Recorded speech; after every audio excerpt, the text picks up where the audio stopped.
Deputy Commanding Officer of Fort Canada from Cold Lake, Alberta, welcoming everyone in Canada and all Canadian Forces members serving abroad. You're watching the 97th Grey Cup live on TSN.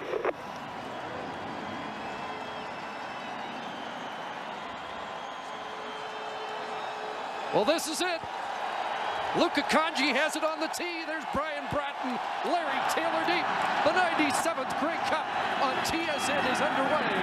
The ball on the carpet and quickly swarmed downfield at the 26-yard line. Bratton on the football, not much of a return. And there is Anthony Calvillo making a Grey Cup record-tying 7th start and coming off a playoff record-tying 5 touchdowns in the Eastern Final. A few nights ago, named the outstanding player in the Canadian Football League, threw for 4,639 yards in the regular season. And the most remarkable stat for Anthony Calvillo, 2009, 550 attempts, only 6 interceptions.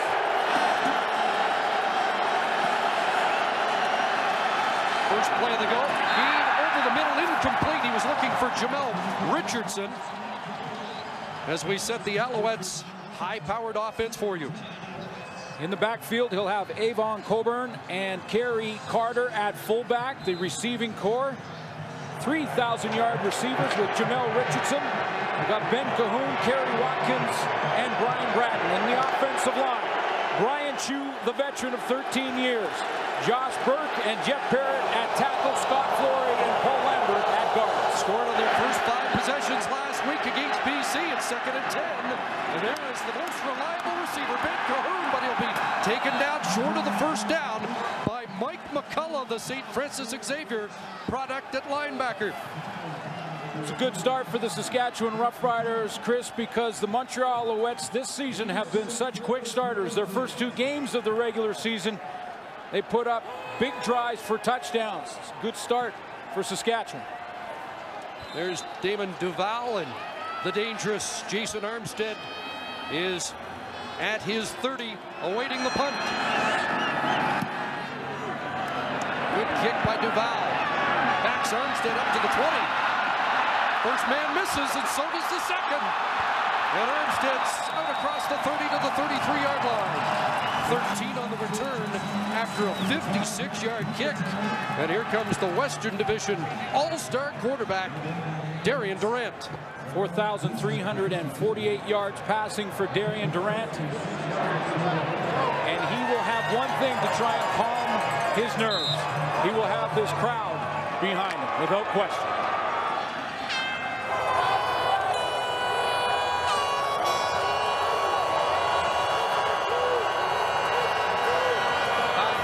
Set to start. And Durant flushed. That pass incomplete. Out of the reach of Chris Getzlaff. Take a look at the Saskatchewan Roughriders offensively. They will have Wes Cates in the backfield at tailback. Their 5-receiver pack features Andy Fantus at slot. They have Rod Bagg and Jerron Walker on the outside, Chris Getzlaff and Adam Nicholson. There's the offensive line. Jeremy O'Day, Mark Parenteau, Joe Bell, Chris Best, and the veteran, Gene Makowski. 2nd and 10. Cates releases 6 receivers. Pressure over the middle. Wide open Wes Cates across midfield. And the initial first down of the game as Durant hits Cates over the middle.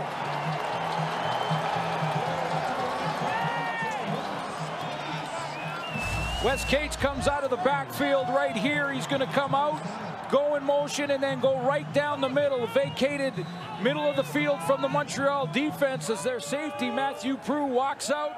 A little bit of an opening in behind the linebackers, and a big play early for Darian Durant. Should calm his nerves. 26 yards for Wes Cates. Now the inside handoff. That's Rob Bagg with the football. And Bagg down inside the 40. The Queens product is tossed out by Chip Cox. Take a look at the Alouettes on defense. Up front, John Bowman and Anwar Stewart are the rush ends. Karan Williams, Eric Wilson inside defensive tackles. In the linebacking core, one change. Ramon Guzman starts at middle linebacker. We will see Shea Emery, Diamond Ferry, and Chip Cox. The other linebackers, Matthew Crew at safety, Billy Parker and Gerald Brown at halfbacks, Davis Sanchez and Mark Estelle on the corners. Back-to-back first downs, a 13-yard run for Rob Bagg. Play action fake, and Darian Durant throws that away under pressure. Darian Durant, if he was nervous and did have some pent-up nervous energy in his first start in the Grey Cup, certainly isn't showing it. That's a good, solid pass down the middle to Wes Cates to get positive field position, and right now his offense is in field goal range. Well, he admitted early last week he was hyper, and Miller said, I'm going to have to dial him down, and he did yesterday. Durant said, when you're the guy doing the thinking, you better not get overexcited. 2nd and 10. Duran Walker immediately taken down by Billy Parker, the fine rookie defensive halfback. Saskatchewan Roughriders, though, all year, Chris, really relish the league of underdog. And it was a reflection of their quarterback. In fact, in talking to the coaching staff before this game about Darian Durant, they say, no, during the regular season, Durant would get himself in trouble at times like a young quarterback will. But we were really looking forward to that next series because he always bounced back. Here's Luka Kanji, 77% good on the year. He'll attempt from 42 yards out. Did not kick a field goal in the 2 games against Montreal. Puts this one wide left. And Larry Taylor in the end zone gets a block and is going to bring it out. Taylor down the sidelines. And out of bounds across the 25, so we remain scoreless. First quarter at McMahon.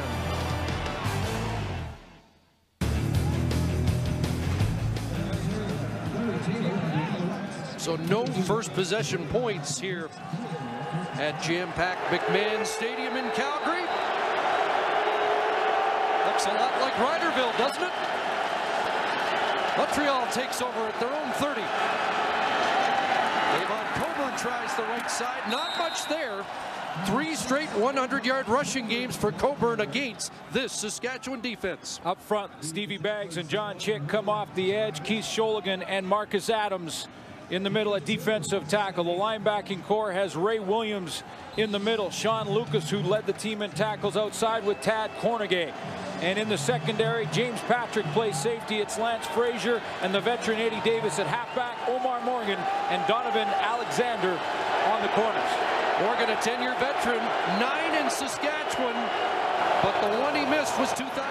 2nd down, and a pass for Richardson. Is it intercepted? Lance Frazier with it, but the ruling incomplete. And the play halted as Frazier, the leading interceptor for the Roughriders this year, tried to sell that he had another. Saskatchewan Roughriders go with pressure out of the gate, trying to force a quicker throw from Anthony Calvillo, and they get it. Sean Lucas, the linebacker, comes from the right side of the formation off the edge, as does Tad Cornegay. He forces a quick throw, and that ball just touches the turf. Lance Frazier in perfect position on Jamel Richardson. The Alouettes normally quick starting, so back-to-back 2-and-outs. A big win for the Saskatchewan defense. Duval, a line drive, returnable for Armstead. Up to the 45, Armstead after a 47-yard kick.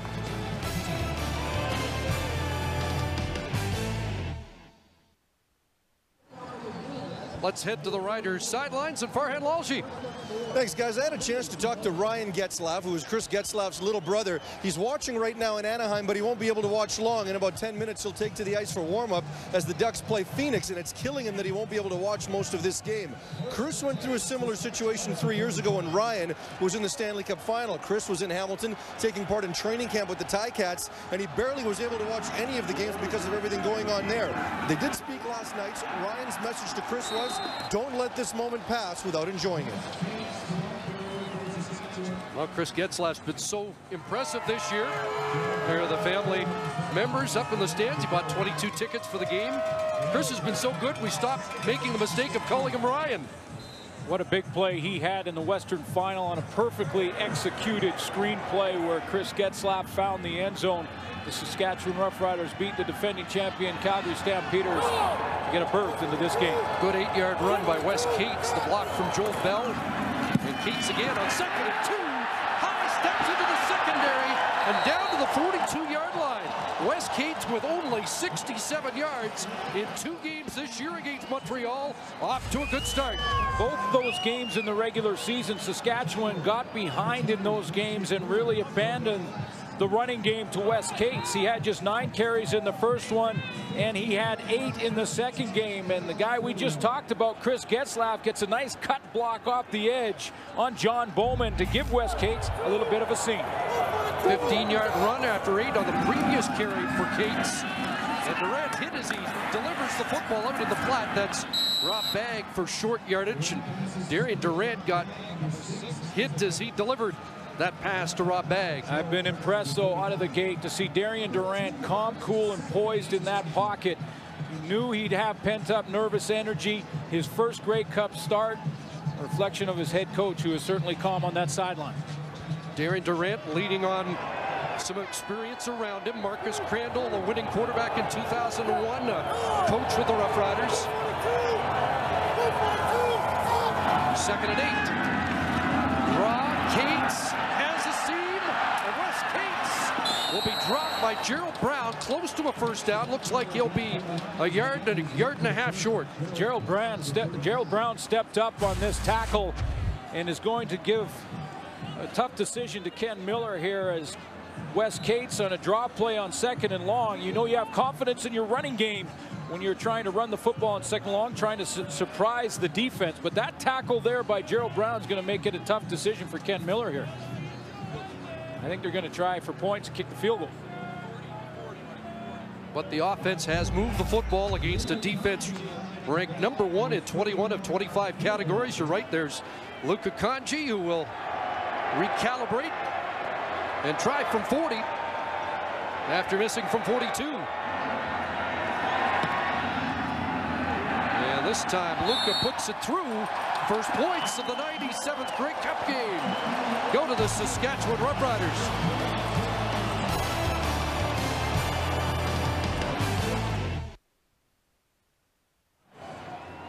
3-0 Saskatchewan. Let's go to the Alouette sidelines and Sarah Orleski. Chris, among the many positives of Mark Trestman with these Alouettes is how he has re-energized the veterans. Last year going into the Grey Cup, the 3 longest serving Alouettes, the 3 C's, Ben Cahoon, Anthony Calvillo, and Brian Chew. There was talk that all 3 of them may in fact retire. Well, this year, there's no talk about it at all. They are all enjoying playing for Mark Trestman. He has really re-energized them. In fact, Brian Chew said that regardless of the outcome today, he's not thinking retirement anymore.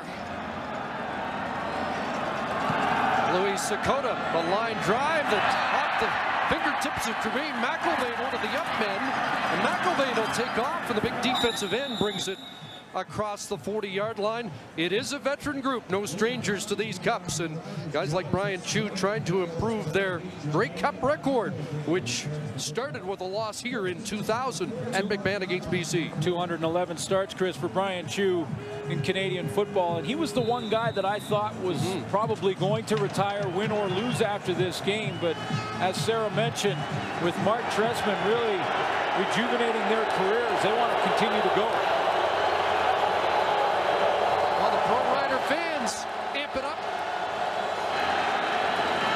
Calvillo slings that, and Jamel Richardson, the former Rough Rider, can't bring it off his shoe tops.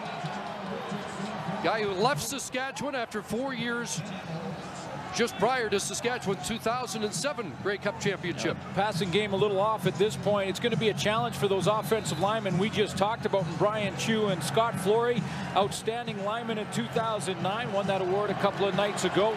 They have to figure out this different front from the Saskatchewan defense. They like to use a lot of movement up there. Calvillo 0 for 3 out of the gate, looking at 2nd and 10. And that pass incomplete with Coburn looking like he was open. So a sputtering start for the heavily favored Alouettes. Heavily favored, and all the talk about this #1 offense that ranked first in passing yards per game, first in points per game at 33.3, and in their first three series, they are 2-0.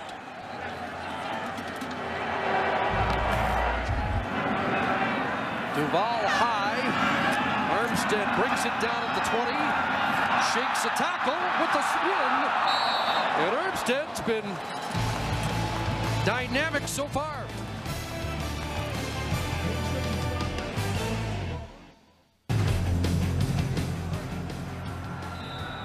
What a beautiful night here in the foothills. We're at McMahon Stadium, the 97th Grey Cup. Saskatchewan football at their own 30-yard line. Darian Durant with a pass.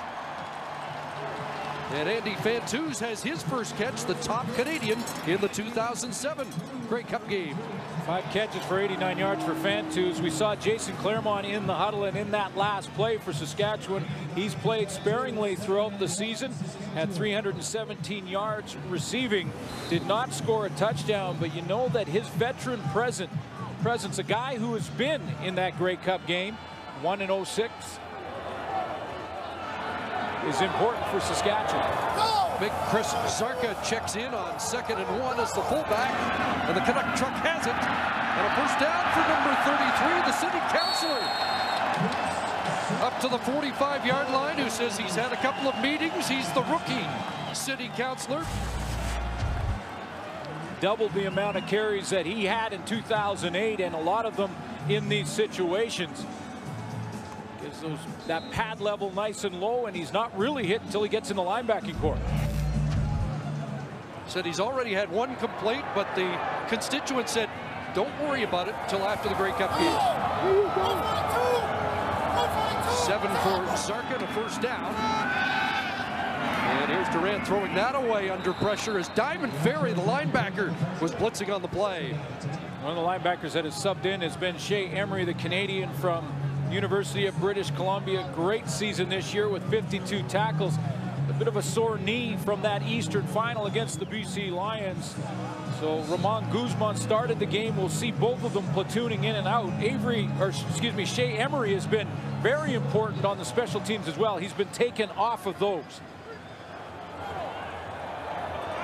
So 2nd and 10 for the Roughriders at their 45. Emery showing blitz. He does come.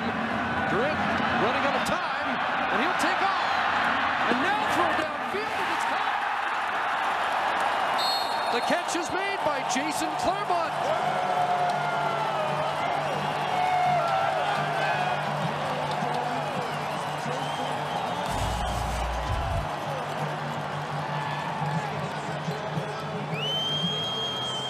Little pressure from the Montreal Alouettes, and the block picked up right on the outside by Wes Cates to give Darian Durant a little bit of time in the pocket. Now he's going to extend the play with his legs and then find Claremont down the sideline. Takes a big hit from Chip Cox, but it's the block from Wes Cates that gets things started for Saskatchewan. Another example, though, of the escapability of Darian Durant and how he can add link. Cates getting to the edge. Flags are flying. Ramon Guzman takes Cates out of bounds.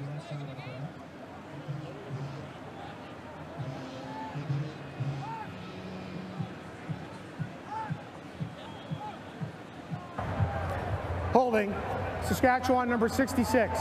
10-yard penalty, repeat first down. That's Chris Best, the left guard out of Waterloo.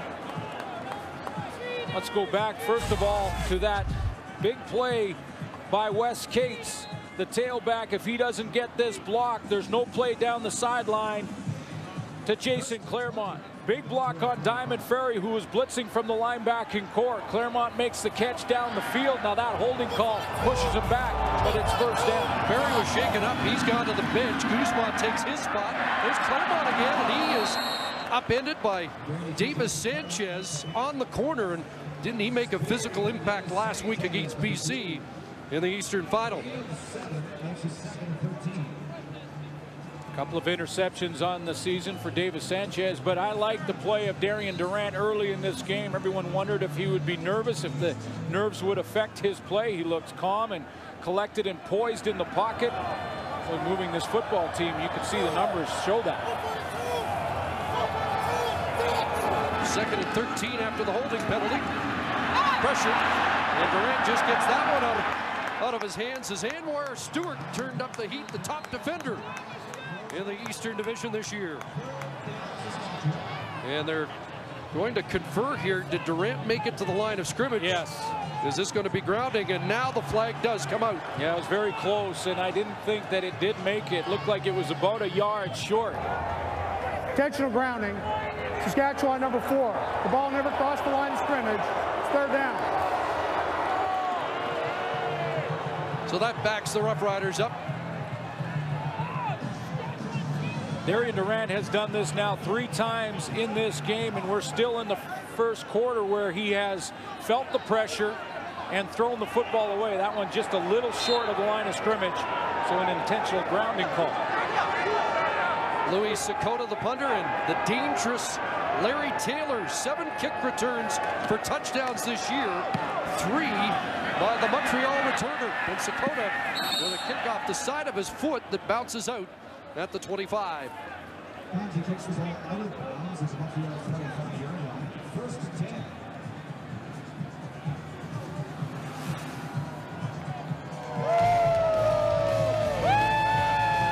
Well, the 2009 Grey Cup on TSN brought to you by Pepsi Max. 0 calories with kick. And there's the Pepsi Max halftime show as we get set for Blue Rodeo. Jim Cuddy, the left-handed quarterback for the North Toronto Norsemen. What's cool about that is that football fans across this country got a chance to pick the songs that Blue Rodeo will play at halftime.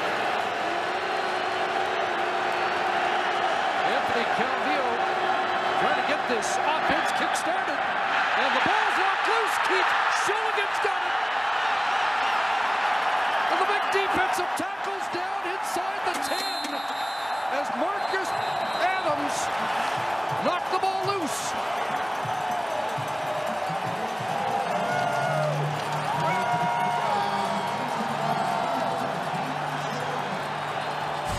Marcus Adams is not asked to make many tackles in a season. You won't see him in the newspaper very often. He just keeps plugging up that middle. One of the most underrated defensive tackles in the game. His partner, Keith Shulligan, picks up the loose ball. Saskatchewan has all the momentum. And remember, they were the heavy underdogs coming into this one. Keith Shulligan, the product of Spruce Grove, Alberta. And the Rough Riders with a first down inside the Montreal 10, 1st and goal. A lot of movement. Durant into the end zone, touchdown! Andy Vantoos!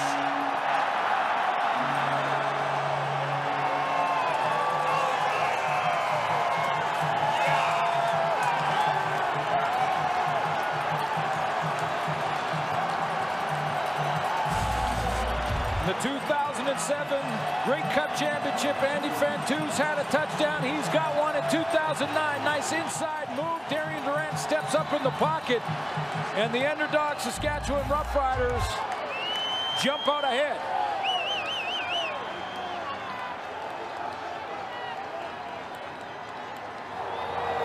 Lay off. Drop back the holder. Kanji the extra point. Stunning start for Saskatchewan.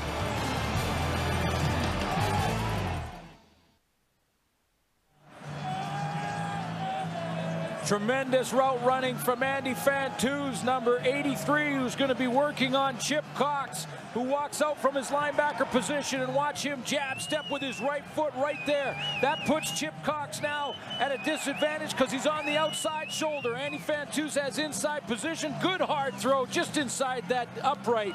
And the Saskatchewan Roughriders have their first major. Nice route running as Andy Vantoos pushes Chip Cox up the field. Little jab step to the outside and back in over the middle. Missed 5 games this year, was plagued with hamstring problems almost all season long. Declared himself 100% a couple of weeks ago, and boy, has he become a dominant player again. Couple of catches by Jason Claremont. Andy Fantus with a touchdown. The Canadian Air Force is at it again.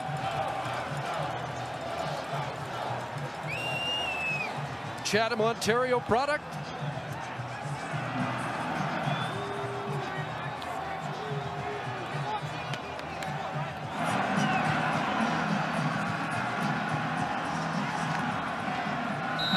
Just the third touchdown scored against Montreal in the first quarter all year. And how about this Saskatchewan defense and how they have bottled up Anthony Calvillo in this first quarter. Conji kicks it short, and they're going to let this one go out. And that will give Montreal the football at the 45. You mentioned it off the top. Is this the kind of situation? Legal kickoff, Saskatchewan number 10. First down, Montreal on the 45. Is this the kind of situation where Ken Miller's team has forced Anthony Calvillo and company to say, here we go again? Yeah, well, you talked about the Grey Cup record and their 4 straight losses, 03, 05, 06, and of course last year to Calgary. And with Saskatchewan jumping out in front, this confident Alouette team now has got to be wondering. Just over a minute left, first quarter. Calvillo without a completion. Hands it off to Coburn. And they'll try and get something established on the ground. A first down carry up across midfield. Their initial first down, and John Chick the tackle. A good play calling by Mark Trestman to try and settle this offense down, and they do it by going to the running game. And Avon Coburn mentioned his 1,200+ yards in the regular season.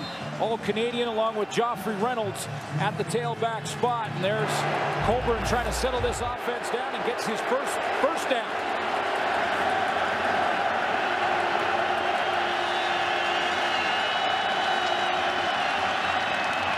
A little toss to Coburn. Nice cut inside, and then John Chick brings him down at the 50. 4 more for Avon Coburn, who had one game, a personal high 25 carries, 146 yards, and 2 touchdowns against Saskatchewan. 146 and 101. So both games over 100 yards rushing for Avon Coburn against the Saskatchewan Roughriders in those 2 games. And this is the one area for Saskatchewan that this year has been a bit of a challenge. They ranked 7th coming into this Grey Cup championship through the regular season against the run.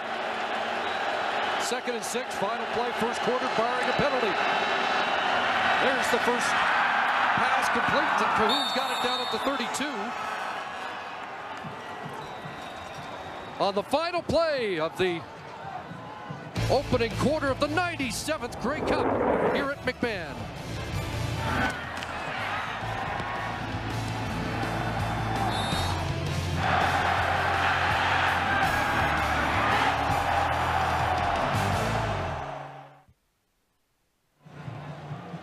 First quarter stats are brought to you by Tim Hortons. Always fresh, always. Well, you'd have to say that most of the experts have to be a little surprised now with just 2 first downs for the Montreal Alouettes in that first quarter. Almost unheard of in the regular season for them to get out to such a slow start. Their first 3 series of the game, 2 and out. Great front-running team. In fact, it's the most points Montreal has allowed in the first quarter this year. And I know when the coin toss was won by Montreal and they wanted to get the football, you thought, well, here they go again, the quick start that they're known for. Trying to play catch-up here. 1st and 10. Calvillo, second pumpman. There's Cahoon again. The possession receiver for the Alouettes has his 3rd catch. Well, in order to get this offense going, they need a little bit of help from their offensive line, and Anthony Calvillo got it on that last play because he had lots of time to look at his 1st, 2nd, and 3rd read. That offensive line up front has got to start to slow down the pass rush from the Saskatchewan defense. You could see Calvillo had enough time to look at his 2nd read, which was Ben Cahoon. A little stop and go right across the middle. Just 2 catches for 19 yards in the Eastern Final, so Ben Cahoon already has been deployed more by Calvillo today. Back inside, and Coburn, short yardage. And Ray Williams and Coburn a little jostling after the play. Ben Cahoon has just set a Grey Cup record, is now the all-time leader in receiving. 42, 609 yards, a couple of touchdowns for Ben Cahoon in his Grey Cup appearances, 6 of them. And with 57 catches next year, he will have more pass receptions than any player in CFL history, if indeed he does choose to return. 1st and 10, Calvillo, the quarter round, and that's incomplete. Jamel Richardson, the former Rough Rider who had 3 touchdowns last week, has been a target 3 times so far today without any success for Calvillo. You know, and Anthony Calvillo in that first quarter had a little pressure on him. There's no question about that. But he also had, at times, time to throw the football like he did there and really just missed his target. And could it be that Darian Durant in his first start is more calm than Anthony Calvillo in his 7th Grey Cup start? He looks a little nervous. 3-time league outstanding player, 2nd and 10. Has to step up into the end zone and threw it away as he really took a hit. Ray Williams, the middle linebacker, unloaded on Anthony Calvillo.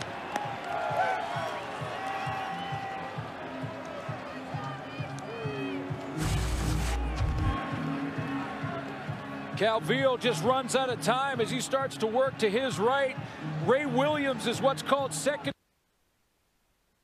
vision, not to lead with his helmet there. He jumps up and just uses his shoulder pads and therefore does not draw the penalty flag. So the league's leading scorer, Damon Duval, comes on, 242 points this year. Finished the season 18 for 18, missed 1 in the Eastern final. Cahoon spots it, Duval splits it, and the Alouettes are on the board. Early 2nd quarter.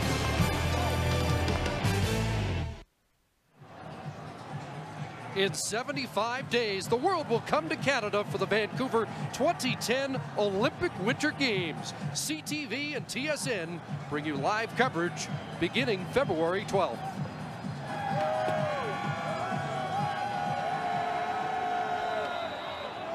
Well, it's not mosaic, but it sure looks like it. Rough Rider fans enjoying this 10-3 lead as Duval kicks it off at Armstead. Going east and now west, and he gets swarmed. Corey Hucklack, the Winnipeg native, leading the charge downfield. It's Jamie Barise, the quarterback coach, that a few more words for Darian Durant at 70% in the first quarter. As we go into the 2nd quarter, he's looked very good and poised in the pocket. Called Kerry Joseph a couple of days ago. He was number 3 behind Joseph in 2007. Kerry Joseph told him, don't make it a bigger game than it is.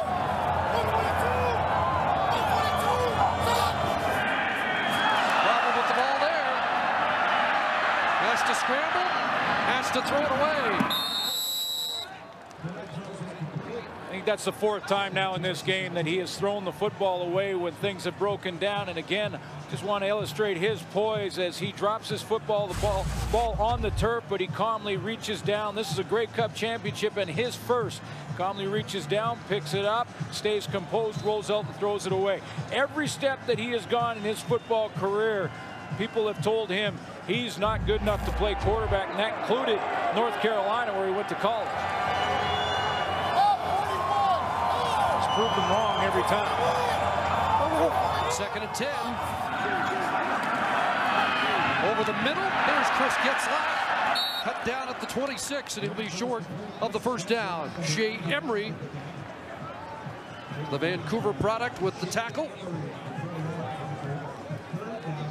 Layered routes there. Chris Getzlaff, the underneath route that the Montreal Alouettes defensively are trying to just scratch back into this football game, and they'll give Saskatchewan that one in that situation in 2nd and long and just rally to the tackle, forcing the Riders to punt the football.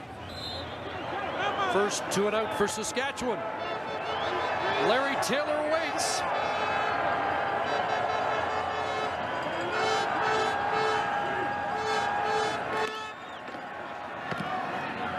Better kick by Sakota than his first. And Taylor drops it.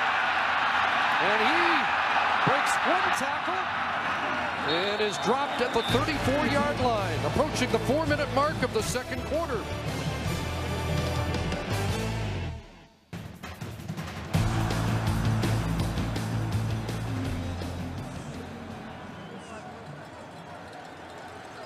Back at McMahon Stadium, it's Alouette football. First down at their 34, down by a touchdown. And over the middle, Jamel Richardson has the catch and breaks out to midfield. Richardson, the most dangerous receiver in last year's Grey Cup game for the Alouettes. Last year, his first 1,000-yard receiving season. He backed it up with another one this year and really missed the first 5 games of the regular season. And one of the things that not many people talk about when it comes to Jamel Richardson is his ability to get yards after the catch. He can break a tackle as good as anyone in the CFL and does it there on any day. First receiver not named Cahoon with a catch for Montreal today.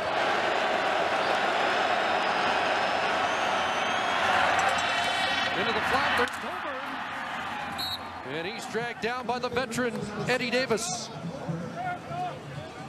Time for the TSN chalkboard, brought to you by Olamel's microwavable chicken wings. Well, the one thing that Anthony Calvillo will do when he gets in trouble a little bit offensively is go to Ben Cahoon, and they will try and rub for Cahoon and get him open. Watkins comes down. He makes it look like he's going to pick on Eddie Davis and then go down the field. Morgan has to cover him, but Cahoon will slip underneath that rub if you're an offense, or pick if you play defense. Second down. Coburn a little stutter step, but then plunges ahead and should have the first down. So this Alouette offense appears to be gaining a little traction. Yes, they are. They go to the run game, and then they go to Ben Cahoon, Mr. Reliable, and the guy that led the CFL in catches with 89, 37-year-old Ben Cahoon, who says he's coming back another year for sure, probably a couple of years. We will evaluate, of course, like they do at the end of every season, but Ben Cahoon under Mark Trestman continues to flourish, and it's well documented the chemistry between he and Anthony Calvillo.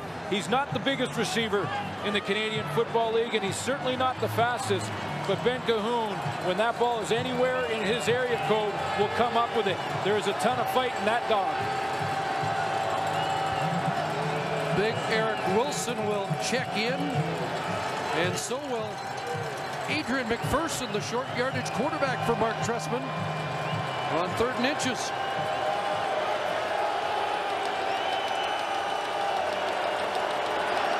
As the big boys hunker down.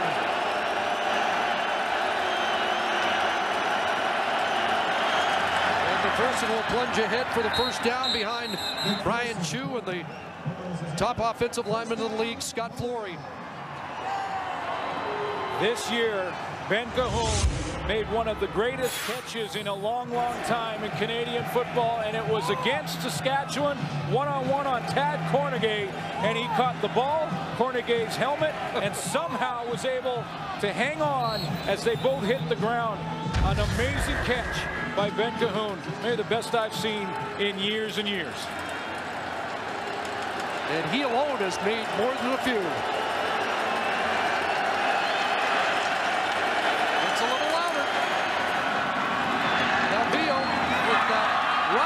Side play, and he hits Ben Cahoon again. Montreal's version of the zone read that Saskatchewan deploys and Calgary's made famous. Well, it is, but you have to establish Avon Coburn initially, which Calvillo is starting to do now, so they can go to play action and fake it, pull it on Coburn there, and then go again to Mr. Reliable over the middle and Ben Cahoon.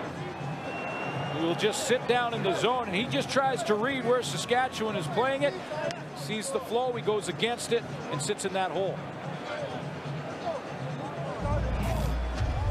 Injured linebacker for the Roughriders, Sean Lucas, their leading tackler the past 2 years, is down, so Jarrell Freeman will have to check in for at least 3 plays.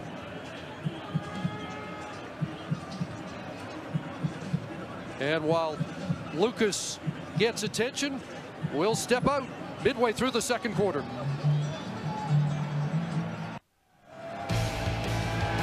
A reminder, the Pepsi Max Grey Cup halftime show featuring Blue Rodeo still ahead.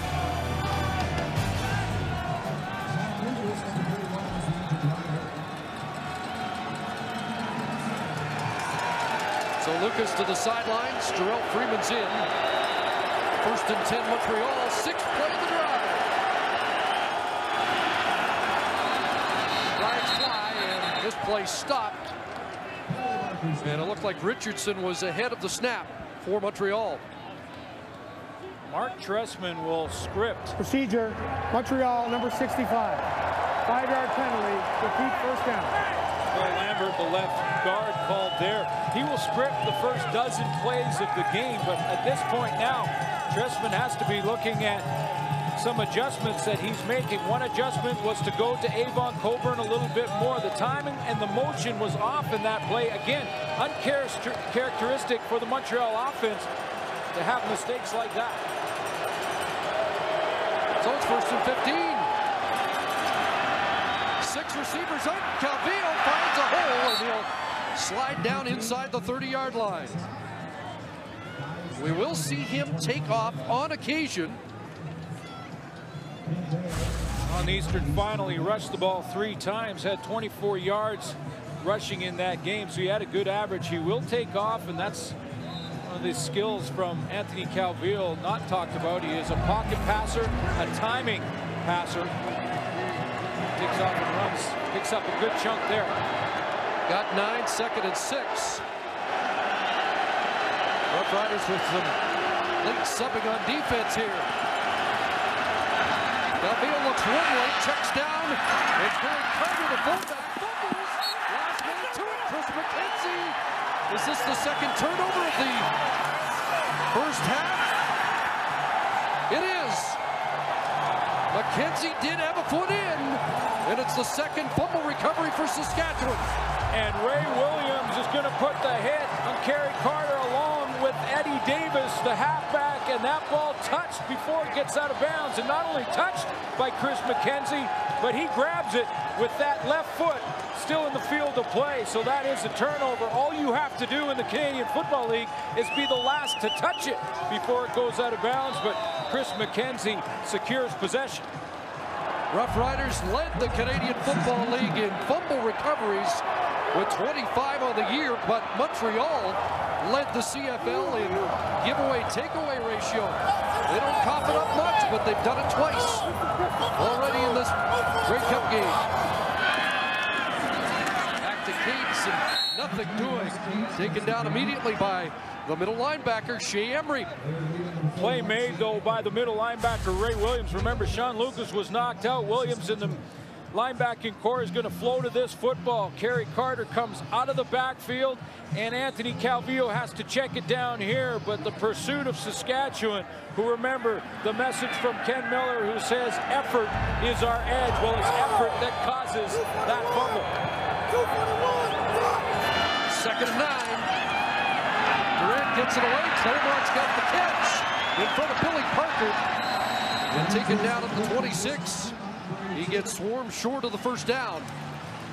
The mindset now for Darian Durant really is just try and grab some field position back. They get a decent spot here, enough to get a measurement. I was going to say, if they're close enough and inside a yard, does Ken Miller take a chance this deep in his own end?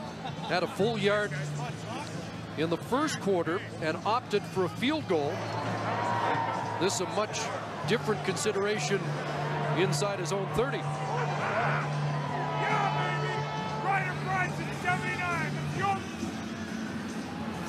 And a lot closer than I think it first looked.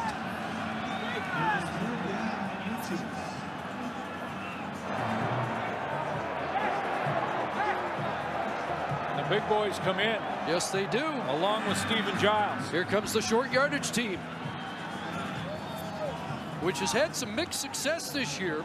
In fact, Stephen Giles has fumbled a couple of times in short yardage. Including, Chris, the West Final against Calgary. He's got to have a short memory on that one now, because even though it's just a few inches, where they are in the field makes it that much more of a gamble. Handed off from Zarka with a pretty good surge off the right side, and they're going to give him the first down up near the 30. Driven back, and Shea Emery in there to fill the hole, but Chris Zarka has become a critical guy in short yardage in recent weeks. Yeah, how about the confidence this coaching staff has in the Canuck truck up in number 33 to be able to take that ball off the line of scrimmage, turn around from Stephen Giles and hand it to him, knowing that Chris Zarka will get them that few inches they need.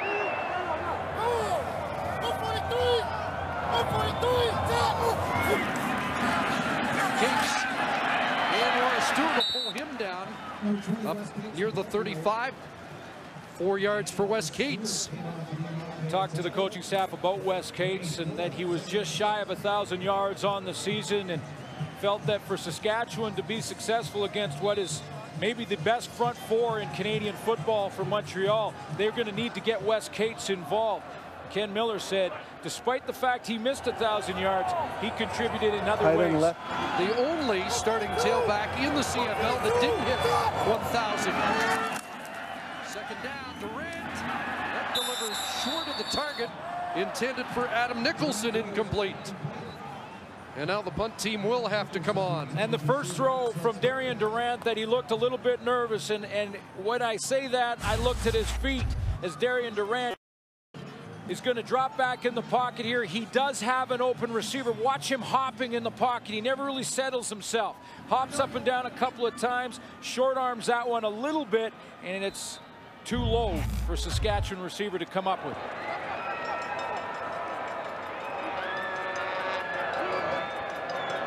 So Louis Sakota replaced the injured Jamie Borum late in the regular season.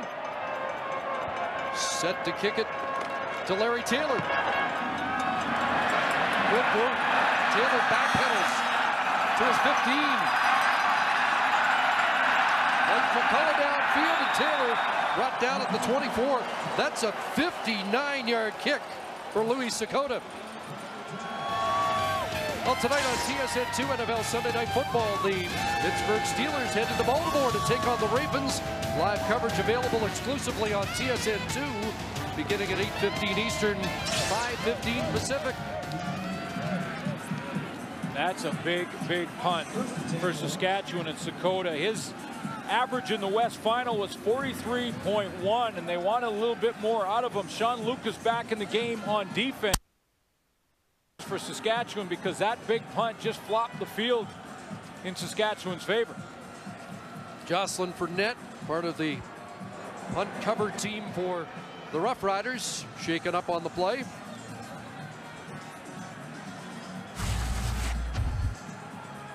He's going to be the first one down, and it's normally unblocked from the center spot, but he gets blocked this time, and it's Davis Sanchez, the corner, playing on that return team for Montreal. Big, big punt for Saskatchewan, gets them out of their hole. We'll see if Anthony Calvillo can move it back and get the field position back. Fournette on his feet, looks like he'll be okay. Ken Miller talked about his team being a field position team. They got off to a slow start last week, seemed to be pinned in their own end for almost the entire first quarter of the Western Final, but once they got better field position, they took charge. Now they're trying him in. Calvillo and the Alouettes.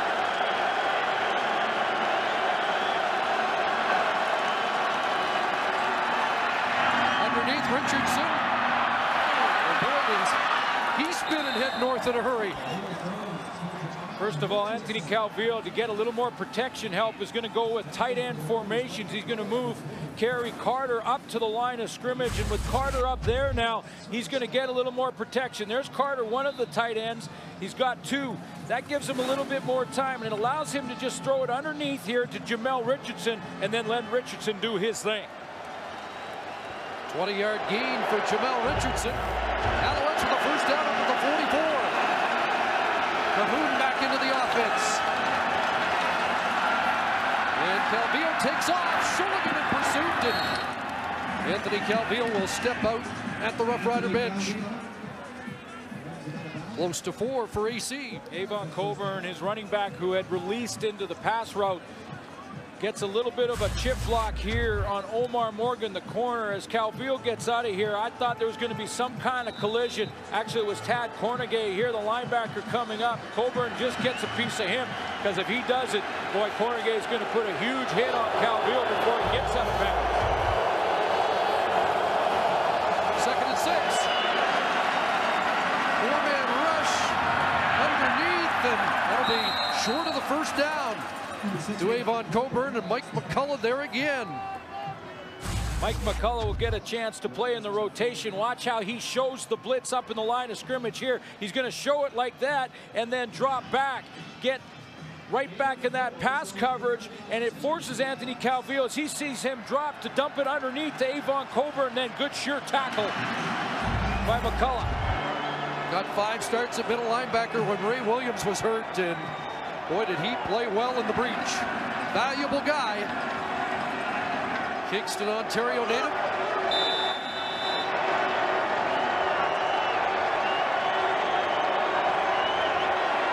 3rd and about 2 yards. Duval in, and it goes off the side of his foot. Up at the 32-yard line. Uncharacteristic for the all-star CFL punter.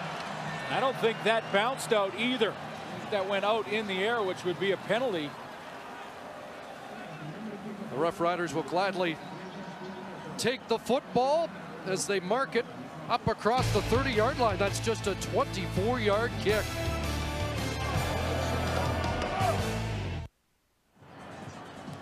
Boy, in the Eastern Final, Damon Duval pounded the ball, 49-yard average. This one off the side of his foot, just a 25-yard punt. Now, when you consider Sakota's punt of 59 yards on the last Saskatchewan possession, that's a difference of about 35 yards of field position on the exchange. About a third of the field. So big exchange on the 2 punts. Durant back to work, looking deep. Rob Bagg, and he missed an open target as Rob Bagg got in behind coverage. Rob Bagg shut it down for some reason. I'm not sure if he thought that he was not the primary target, or he felt that Darian Durant had either already unloaded the ball or was looking to the short side of the field. He kind of geared it down in his route as he went down the middle, or he would have had a big play, because that ball was catchable. Missed opportunity, and Darian Durant said, as good as the Alouettes defense is, there are some big plays out there. 2nd and 10. Durant rolls. Looks for Nicholson. Incomplete. Davis Sanchez is there. They have been so sure-handed as Adam Nicholson drops one. So that's, and this receiving core in Saskatchewan have really been the story down the stretch and in the playoffs. And those were 2 mistakes in the receiving core that's going to cost Saskatchewan to punt the football. The first by Rob Bagg, who kind of geared it down on that deep one. And now Adam Nicholson putting the ball on the ground on a very catchable throw from Darian Durant. 2nd 2 and out of the opening half for Saskatchewan.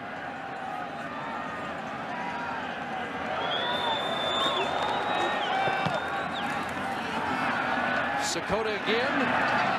This one bounces out inside the 30, and there's no return, and Louis Sakota's having himself a good first half.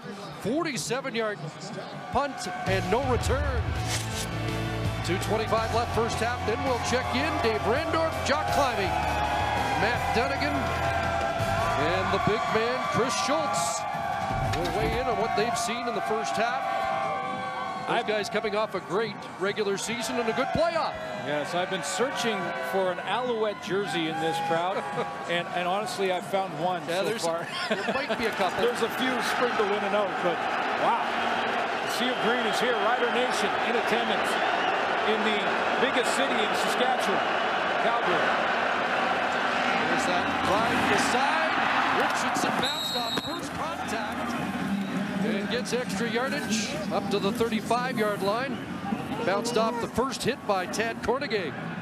One thing that Anthony Calvillo, you talked about missed opportunities for Saskatchewan trying to go deep. Anthony Calvillo has really not had the time to go deep, and he's gone to this quick ride and decide or play action, as you mentioned, Chris. In the run game, little play action there, out to Jamel Richardson, but it's all intermediate and underneath throws so far for Calvillo. 2nd and 4.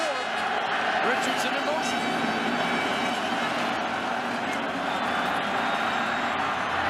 Underneath it goes, and Kerry Watkins pulled down. Eddie Davis was step for step, and that'll be a 2 and out for Montreal's offense. Another situation where Calvillo is trying to look deep. I thought he looked to the short side of the field to Ben Cahoon, who was covered up well right here by Omar Morgan. Omar Morgan, the veteran who did not get a chance to play in the Grey Cup in 07. He was in Edmonton, well covered there. And so Calvillo has to look back down, and again, underneath throw. Duval, and this is a whooshing. That's as bad a kick as you'll ever see from David Duval. Oh boy. That's shocking.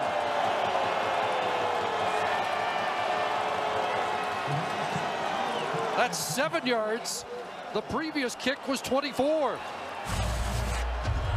And it just hands instant momentum to the Riders, and that you could see on the drop of the football. He almost missed the ball completely.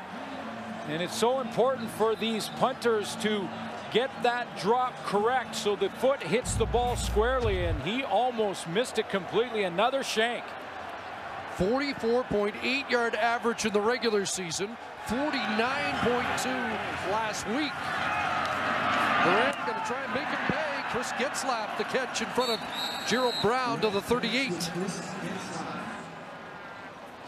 Kicking game is the 3rd in the game, and Mark Trestman, when asked this week about special teams, he emphasized, he said he preaches to his team that it's more than worth 33%.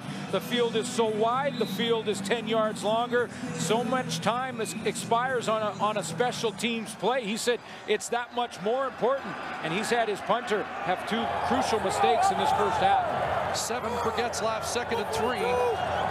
Empty backfield, 6 receiver set. Short drop, and that pass incomplete. And Andy Fantuz usually makes that catch. Pretty good coverage there, though, by Billy Parker, the halfback. And when Andy Fantuz had his touchdown in the first quarter, he was working on Chip Cox, the linebacker. Here he's going to work on the halfback Billy Parker, who gets his hands around the waist and just distracts his Fantuz enough as he goes over the middle. Parker in his rookie season in the CFL. So because of that 7-yard Duval punt, the Rough Riders trying to get a field goal opportunity. Got a touchdown off one of the fumble recoveries in this first half. And now Conji will set up from just inside the 45. Puts it through. Big kick and a 10-point Saskatchewan lead. And 3 points really handed to Saskatchewan by Damon Duval. Well, that ignites the fans here. Obviously pro Rough Rider, as Andy Fantuz has grown accustomed to. Rider Nation is unbelievable, and you know, it just makes the whole experience so much better.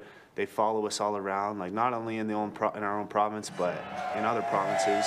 That we always got a strong group of green in the stands, and it just makes it so much easier when even the home team's quarterback can't have total silence when they're trying to you know, communicate and do their cadence. So we have neutral sites and home sites. That's how we look at it. And I'm not sure if this is neutral site or home. This is a home game. I mean, this is a home game, and I wasn't exaggerating when I said that I was looking for Montreal jerseys in the stands, and really have only found a couple.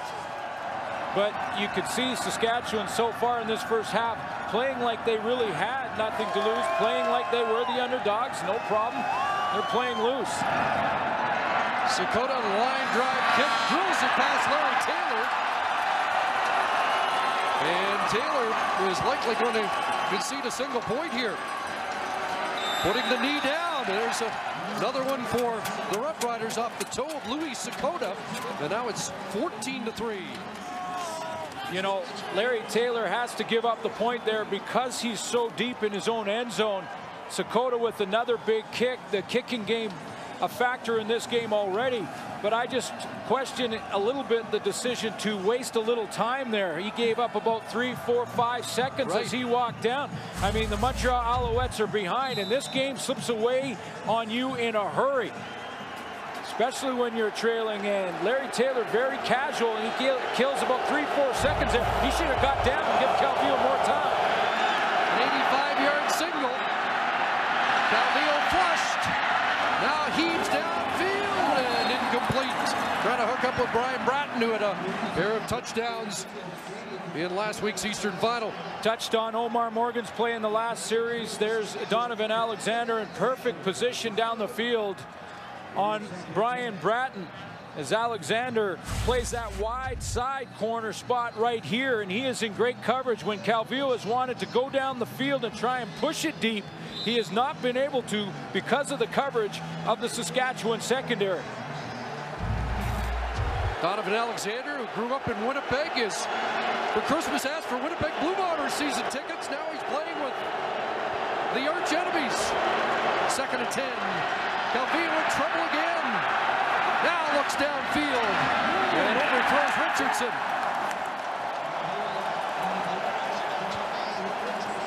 Very tough first half for the veteran Anthony Calvillo, and the Roughriders are going to get the football back one more time in this first half. You know, they talked about confidence, and I'm seeing by the reaction of Anthony Calvillo, he is showing a little frustration as he twice in a row now could not find his open receiver. And on that last play, he had an open receiver in Ben Cahoon, but the pressure up front this time by Saskatchewan flushed him to the opposite side of the field, and Cahoon, you can see his frustration starting to creep in.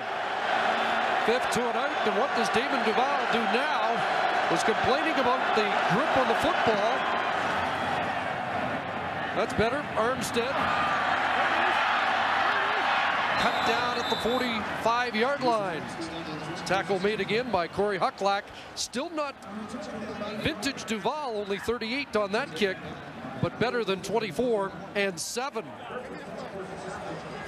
Interesting now with just 1:01 left in the first half to see if Saskatchewan tries to be aggressive and push the ball to get some more points before the end of the half and try for that major, or do they get conservative here and just be happy with the lead? I think in a game of this magnitude and how quickly it can slip away from you, you go ahead and get aggressive, get the points when you can.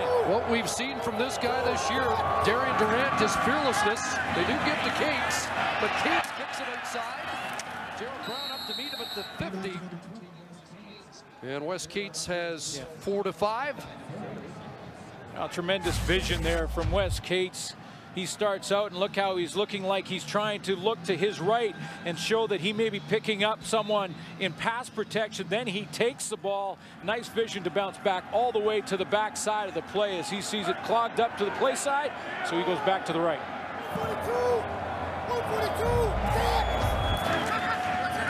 2nd and 6. Durant steps up and throws complete. That's a first down, and Andy Fantuz moves the chains.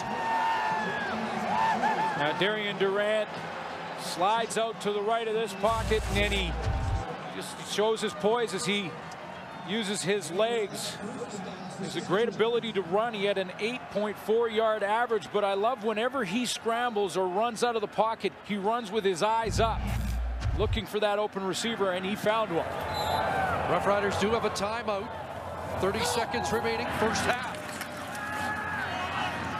Durant to throw, and that is complete. There's Durant Walker, and they'll mark him at the 41. So Ken Miller's got his team close to field goal range.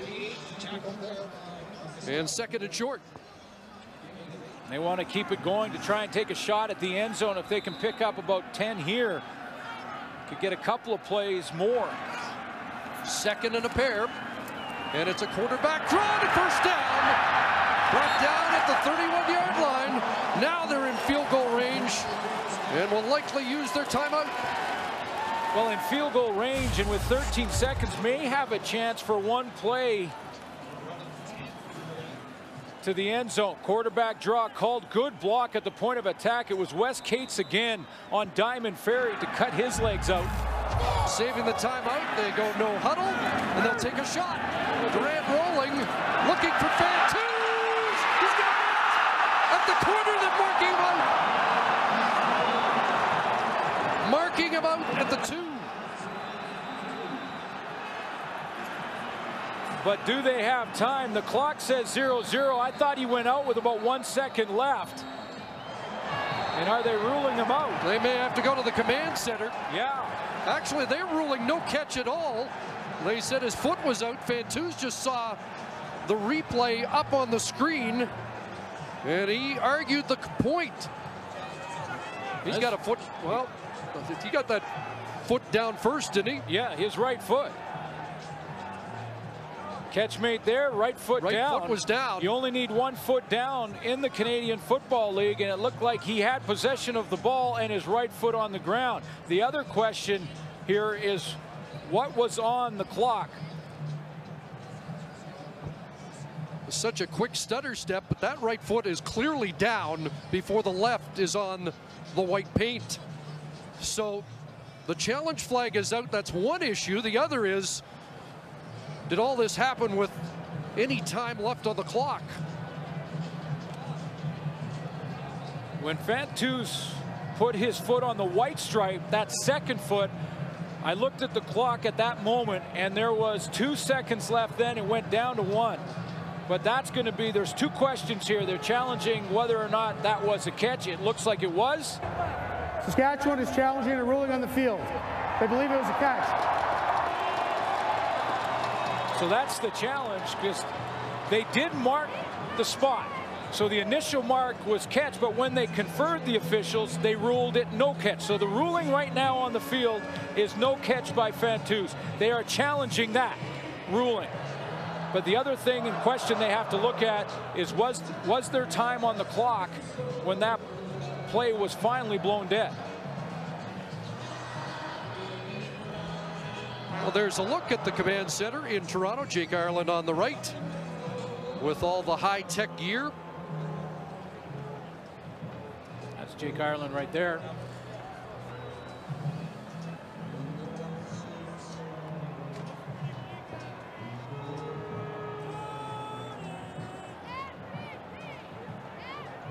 We'll take a look at this replay, and you can see the clock in the corner, 3 seconds 2. And so clearly there would be time on the clock. So there's the 2 seconds to your right, and there's the foot on the white stripe, which would stop the play.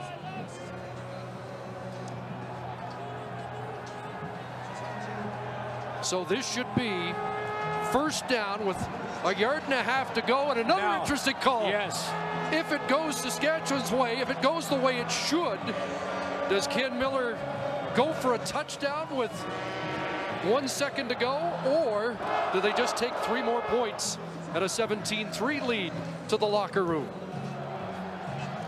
Well, the ruling as to whether or not it was a catch is important for Luka Kanji in the first place, because even if they go for a field goal down here, it's a chip shot for him rather than a longer one. So take a look. This is a better look at the clock. Right foot down. You can see 2 seconds, and the left foot on the white stripe.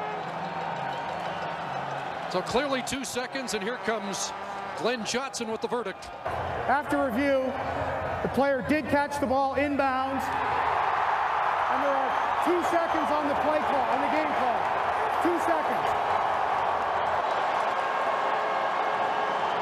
And that's why you have video replay, especially in a game of this magnitude. Now, Ken Miller wants a timeout, and what does he do here? In 2 seconds, he will not get another chance, so it's one play before the end of the half. Conventional thinking would say take the points, but it would be tempting. Now he's not on the 1, he's on the 2. Timeout, Saskatchewan. field goal unit has come on. Armchair quarterbacks across Canada. What do you think? Well, this will give them a 2-touchdown lead if indeed Kanji is successful. And no matter how this game turns out, this will be one of those plays that is, and decisions that is talked about forever, because this is one of those decisions, and I like the decision by Ken Miller. In a game where your defense is playing as well as Saskatchewan's is right now, and a lead, take the points.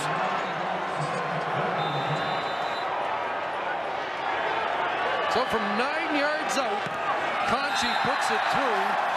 And it is a 2-touchdown lead after 30 minutes. What a brilliant performance by the Saskatchewan Roughrider defense, and I think a somewhat shocking effort by an experienced Montreal Alouette team that was heavily favored.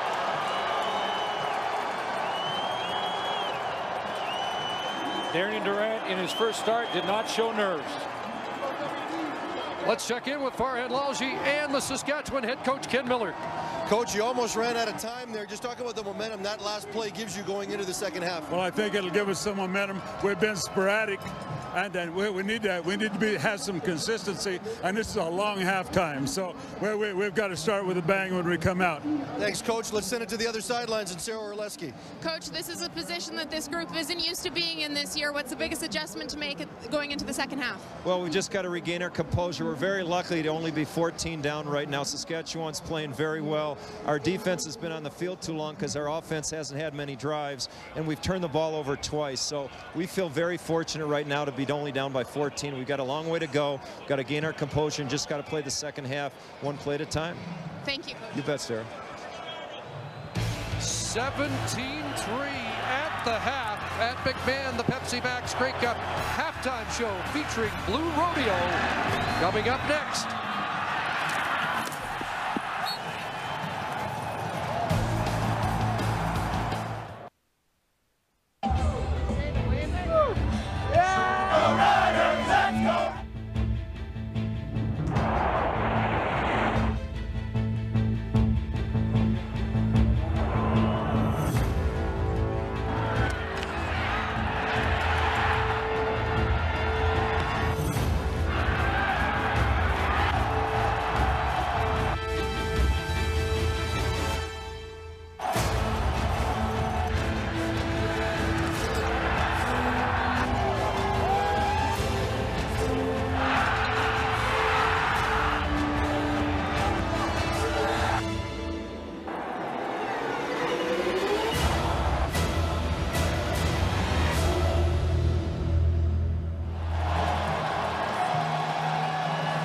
Well, we wondered, could the underdogs, Saskatchewan Roughriders, make the Montreal Alouettes think at any time in this game, here we go again? And you have to wonder if that's exactly the seed they planted.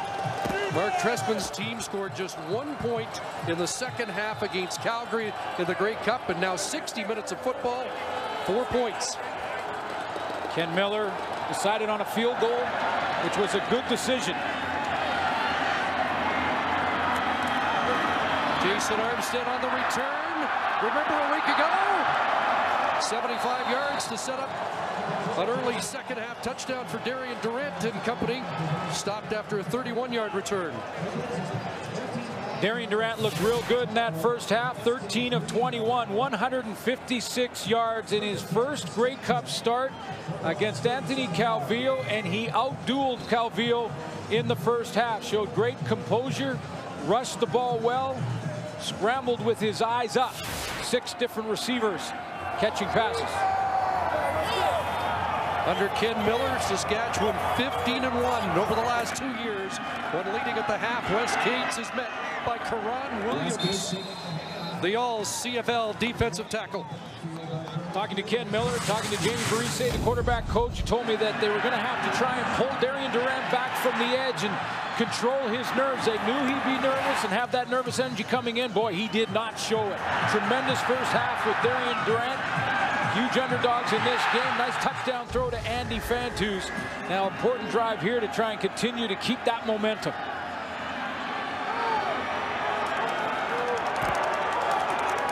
Second and 10. Pressure off the edge. And Durant is dropped. Taken down by Chip Cox. Another all-CFL defensive player for the Alouettes, who had 10 tackles and a quarterback sack last week in the Eastern Final. Chip Cox looks like he does this on his own. He's at the left of your screen, and he's going to come in when Wes Cates releases. He decides to let him release and then creep in. You'll see him in a second. There's number 11, and he just continues on as Durant tries to scramble out to his left.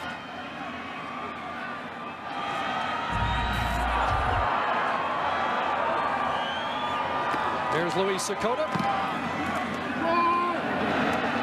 Larry Taylor charged up, backpedals, and takes it on a hop. And Sean Lucas wrestles him out on the sidelines, and they've done a good job of negating Larry Taylor so far. There's Anthony Calvillo's numbers in the first half. Again, fewer passing yards than Darian Durant. 5 2-and-outs for the high-powered Montreal offense, an offense that averaged 33 points a game and threw for just shy of 300 yards per game. I think we're going to find out a lot about this football game on this series. And off to Coburn, finds a crease. Ball popped loose at the end of that play. They're saying Coburn was down. Now, the one thing that you know, at halftime, Scott Milenovich, the offensive coordinator, would have gone in and talked to his quarterback, because at the end of that first half, Anthony Calvillo started to show some signs of frustration outwardly, something we have not seen all season long. I think Avon Coburn shaken up on that play. And he's gone to the sidelines. So Darren Diedrich is in at running back. Second down. Calvillo has a strike to Brian Bratton and a first down. Yesterday, Anthony Calvillo said one of the things he's taken the most pride in this year, he went into the season with a goal of not having a bad game, and he thought he avoided that through 18 regular season games, and obviously last week wasn't bad. But that was a bad first half for Anthony Calvillo. Yeah, and you have to give credit to the Rider defense, and the main reason for that, relentless pressure up front, forced Anthony Calvillo to check down and throw it short. He's not been able to push the ball down the field. Coburn back in. First down at the 48. Good protection. Coburn releases. Sean Lucas with the tackle as Coburn crosses midfield to the Saskatchewan 54.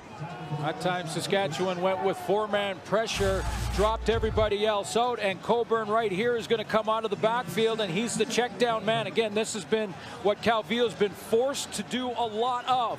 That intermediate range, 4 to 5 yards, dump it under, and hope, like Jock Climby said at halftime, that his receivers and running backs can pick up yak yards after the catch. He's going to have to push the ball sooner or later. You'd say a guy like Anthony Calvillo's due 100 passes for the Grey Cup without a touchdown.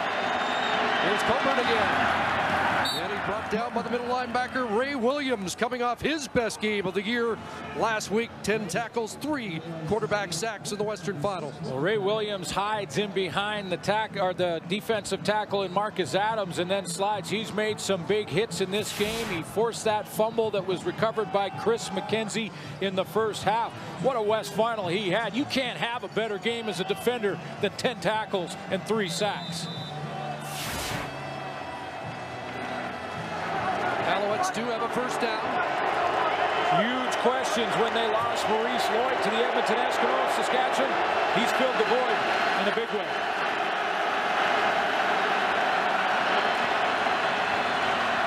Lots of time. Calvillo stretching it out, and Richardson's got it.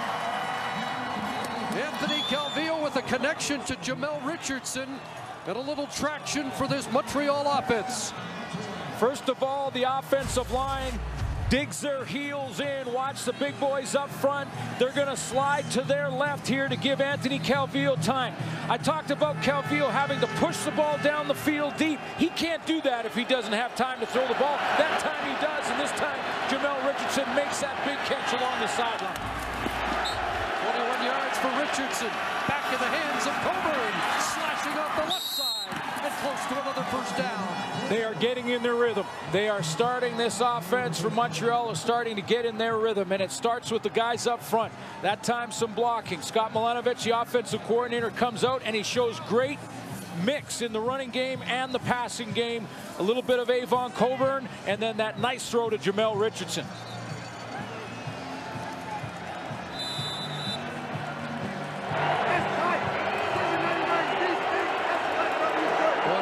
135 plays available as he checks the ready list on his wrist. He looks at 1st and 10 from the Saskatchewan 20.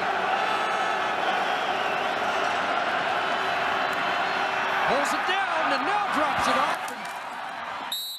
That's Kerry Carter, the fullback, who had a touchdown catch in the game in Saskatchewan, but a fumble in the first half.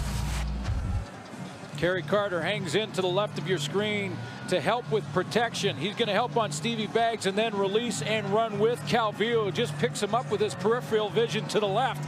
Dumps that ball off. Better idea for Calvillo to let his fullback take the hit in the open field rather than number 13. As deep as Mark Trestman's offense has been in Saskatchewan territory all day, 2nd and 3.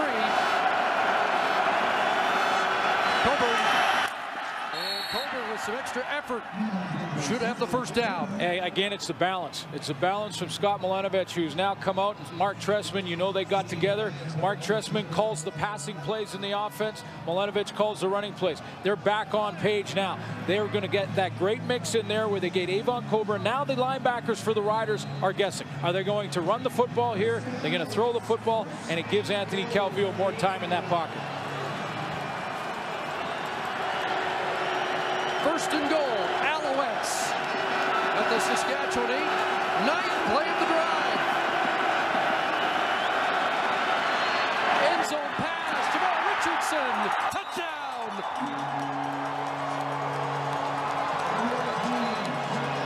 Game 1 at McMahon.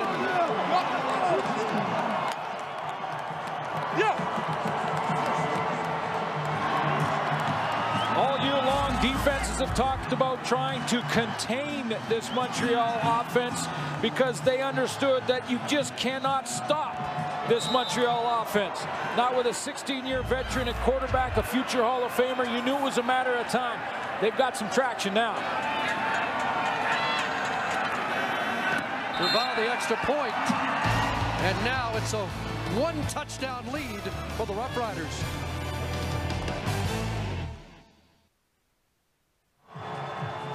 Jamel Richardson is working on Lance Frazier right here. Frazier gets caught. When you're down on the goal line and you got man-to-man, you have got to look at your receiver. He gets caught looking at the quarterback, Anthony Calvillo. When you are a defensive back in man-to-man coverage and you get caught looking at the quarterback, you have the best ticket in the house for a touchdown for the opponent.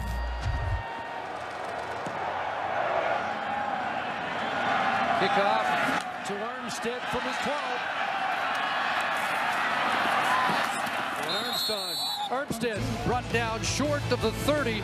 9-play touchdown drive for the Alouettes.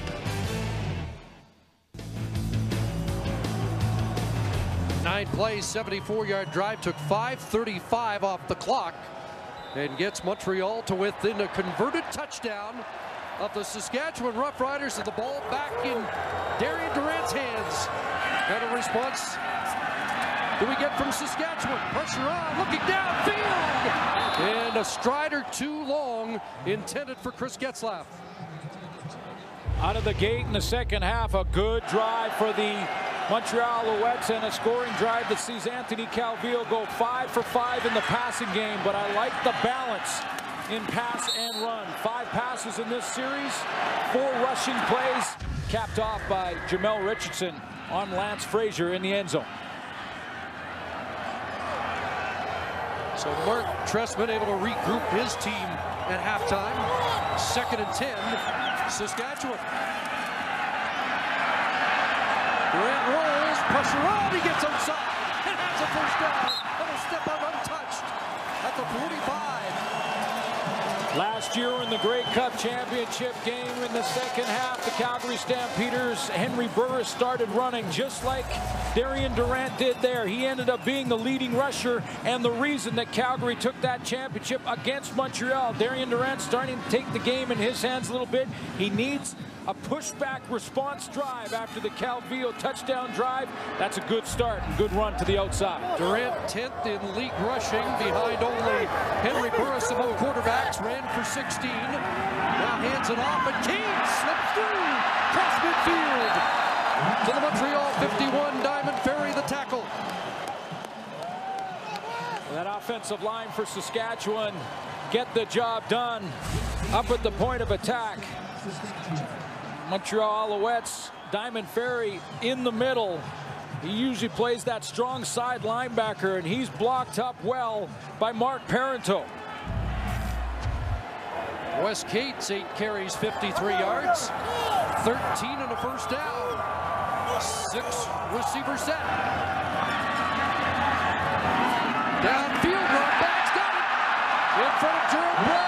It's a big gain for the Roughriders to the Montreal 30. Rob Bagg has that great speed going down the seam, and he's going to bend it into the middle on Gerald Brown in his first Grey Cup game. And you see how he's got Gerald Brown guessing a little bit. I talked to Brown yesterday about this Canadian receiving core, and he said, don't let anybody tell you they're slow. That Rob Bagg can fly. I respect Rob Bagg. He just made a nice catch in front of him. Top Canadian for the Roughriders this year. Now they set up in that power I and break out.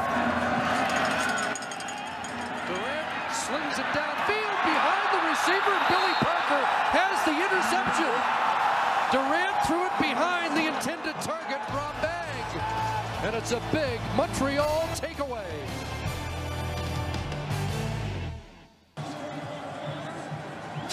TSN2 brings sports fans more games, more sports, and more choice, including exclusive coverage of the Raptors, the NBA, and the NHL. Don't miss these events. Contact your television provider or visit tsn2.ca.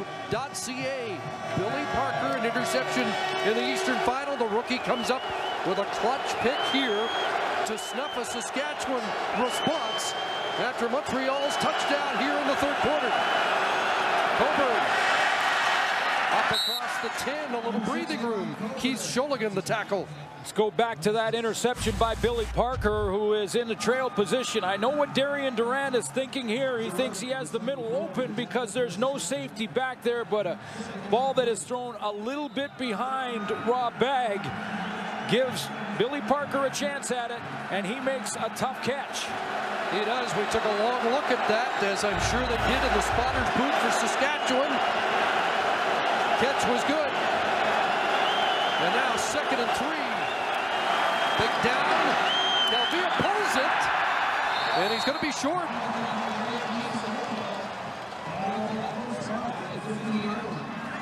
Looks like they're about a yard short. Marcus Adams the stop. And this is a tough decision for Mark Trestman, who would like to get a measurement to really know how much he needs. Now, all season long, Mark Trestman, in these situations inside of a yard, has had the confidence in his offense, his offensive line, and certainly Adrian McPherson, who's come in and has been maybe the best quarterback in the league in those short yardage situations. But you're inside your 20-yard line. You just, as a head coach, have to take a big gulp, and yikes. Less than a yard, but enough to really make him think about it. And out comes Duval. And you wondered, even with Duval's lack of success tonight, whether that might have impacted on the decision, but clearly it didn't. I think what impacted on the decision in this game is the play of the Saskatchewan defense, but for one drive in this football game, Saskatchewan defense has played well, and that's why Montreal's punting right now. So it becomes the 6th 2 and out. And the Roughriders should enjoy good field position. At his 50, Armstead crosses midfield and is dropped at the 48-yard line. Kerry Carter the tackle, 45-yard kick.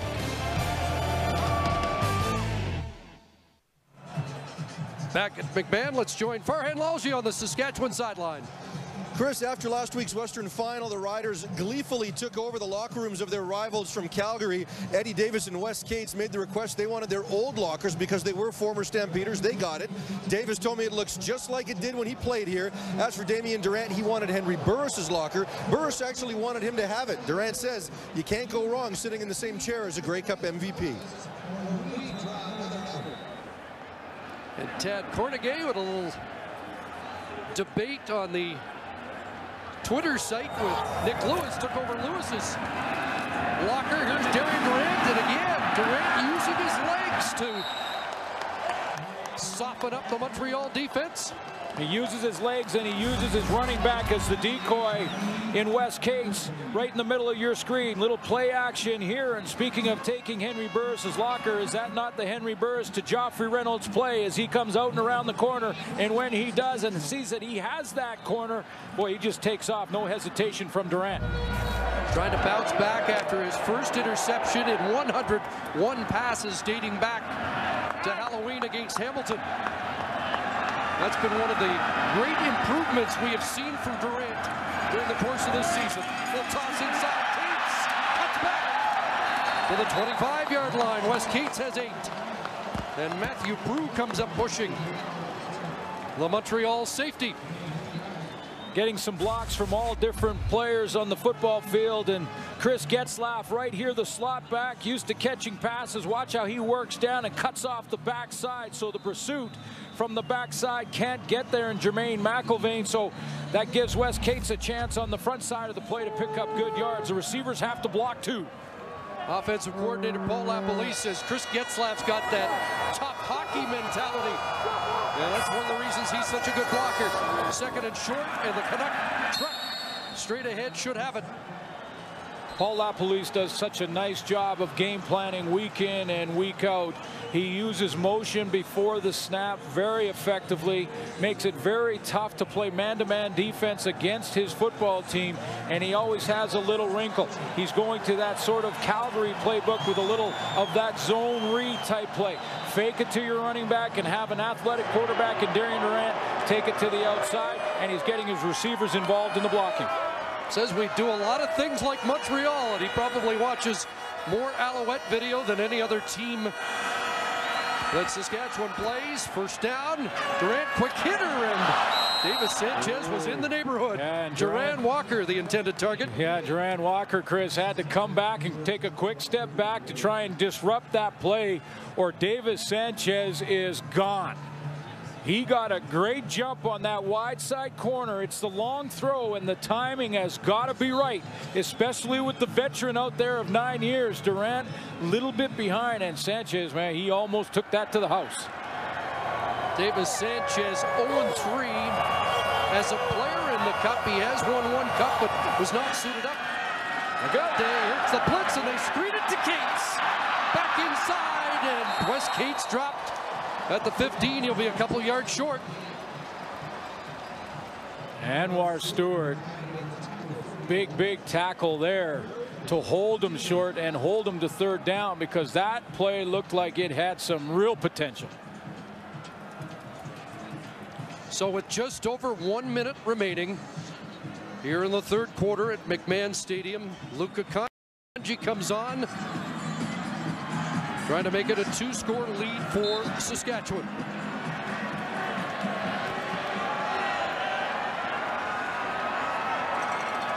This will be from 23 yards out.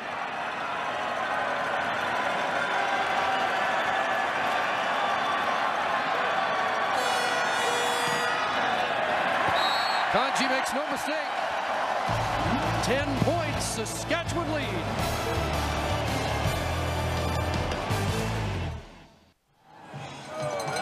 To the Alouette bench, let's join Sarah Orleski.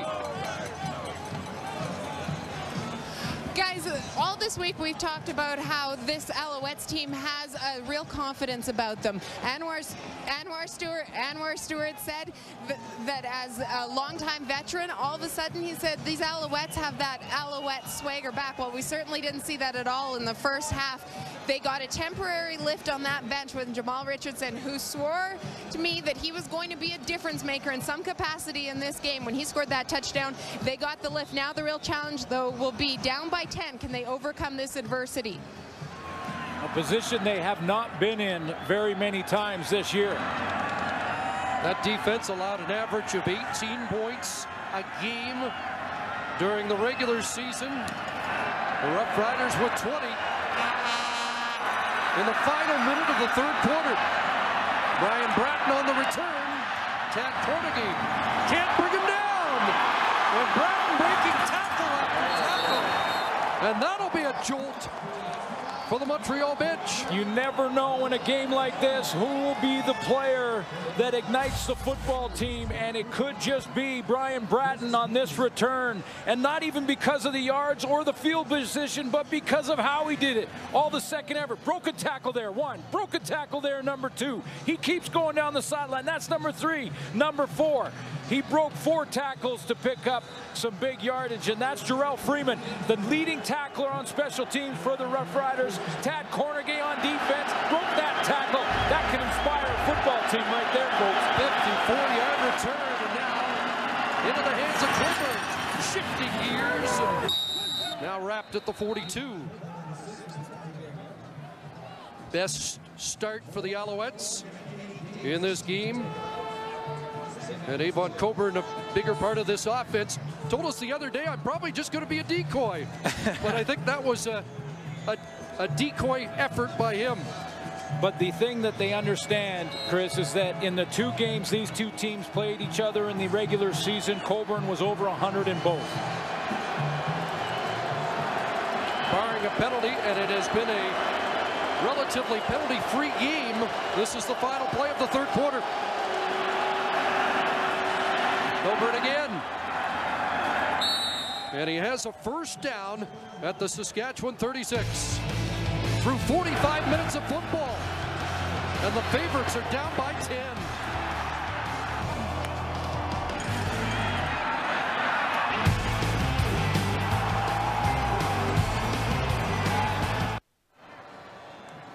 Third quarter stats brought to you by Tim Hortons. Always fresh, always. You know, as a former defensive player, I always look at those first downs, because first downs means that your offense is staying on the field. Montreal has caught up a little bit there. Both teams have got their running games involved. Avon Coburn for the Montreal Alouettes, but that Brian Bratton return may be the play that ignites this team. They had to be different in the second half, and they have been. Well, it is a 10-point lead, but Montreal already in scoring position. You knew if they were going to come back, it would have to be established early, and that first drive in the second half for Montreal was big. Yeah, Anthony Calvillo goes 5 for 5 in that drive. They had the balance with Avon Coburn with 4 carries out of the 9 plays in the drive, and you're right, they have a chance to make it a 3-point game if they can finish this one. First and 10.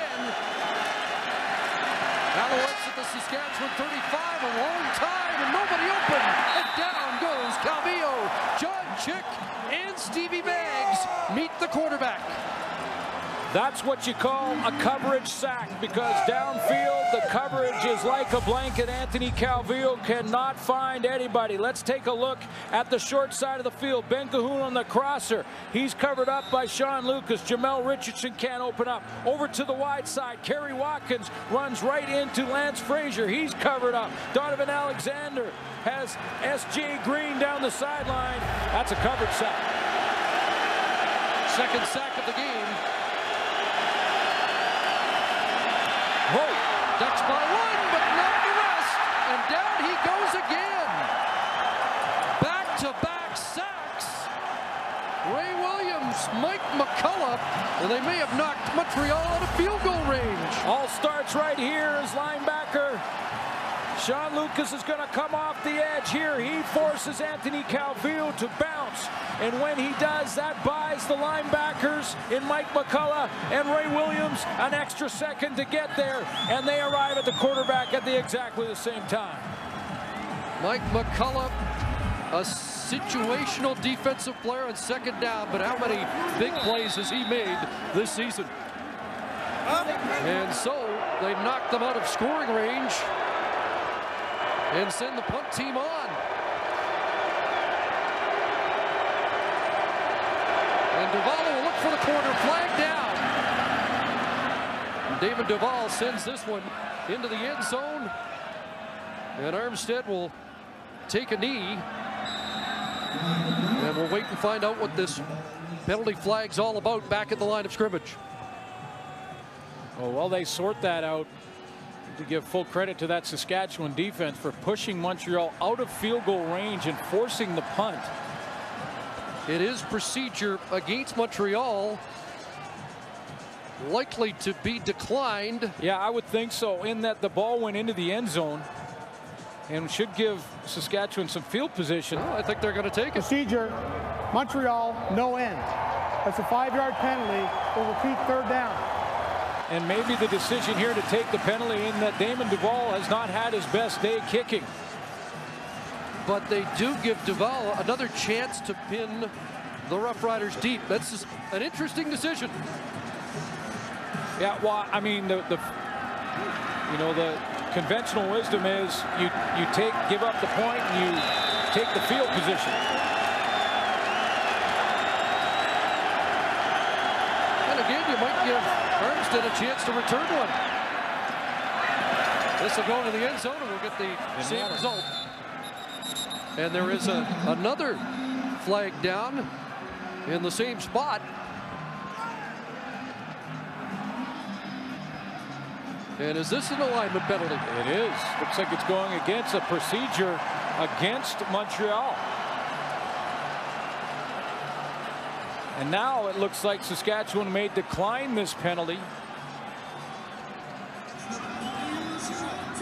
and not roll the dice once more. Procedure, Montreal, no end. That penalty's declined. Saskatchewan's giving up a single point. First down, 35.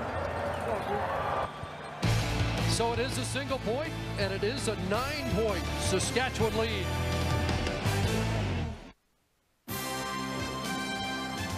Well, the tradition continues this holiday season on TSN as Team Canada goes for a record 6 consecutive gold medal at the 2010 IIHF World Junior Championship. Gordon Miller, Pierre McGuire, live coverage from Saskatchewan begins Boxing Day. Team Canada facing off against Latvia.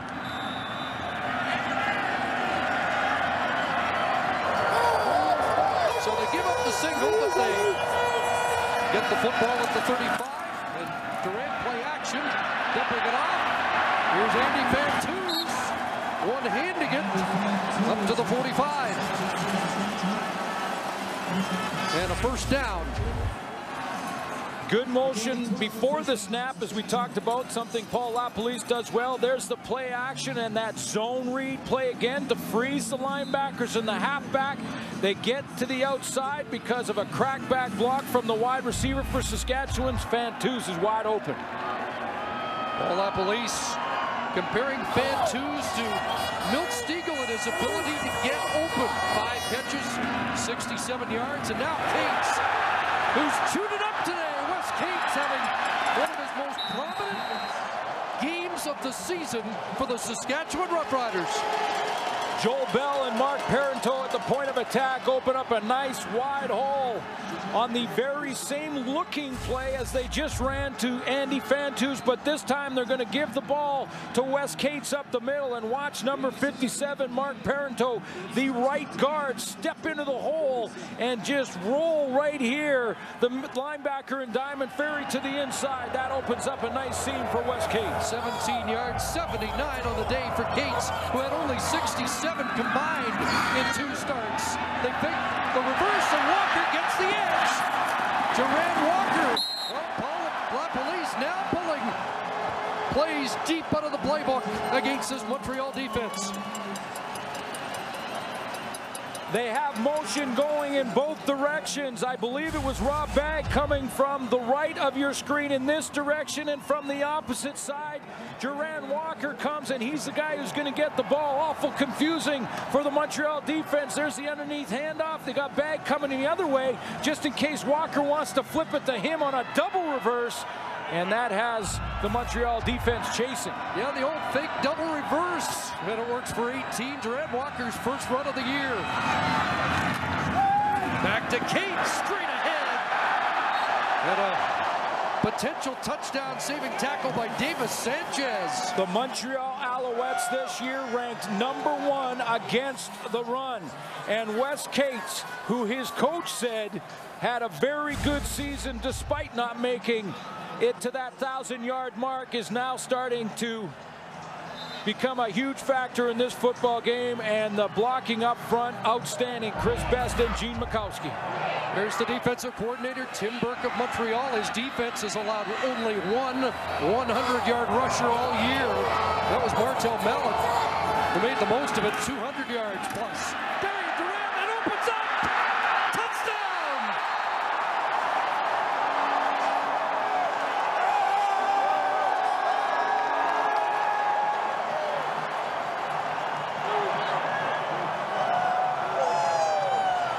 They run it down the teeth of that Alouette defense, and Durant puts it in the end zone.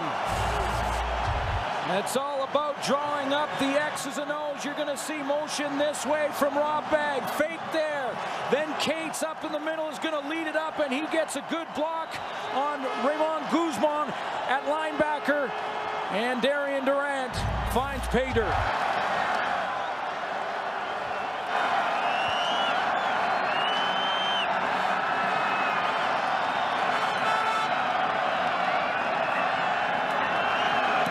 Extra point good. 5-play touchdown drive. 4 of them on the ground, including Durant to the end zone. How about the X's and O's from Paul Lapalisse? They've got Rob Bagg coming underneath on the fake. They've shown this Cates play, but this time they put in a variation and have Darian Durant follow Cates in. Now they're going to get 2 blocks at the point of attack.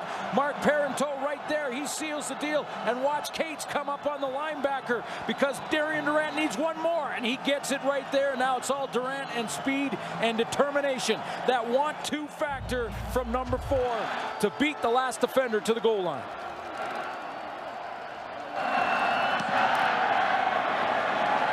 Sakota drills it downfield. There's Brian Bratton looking for another big return. Up across the 35.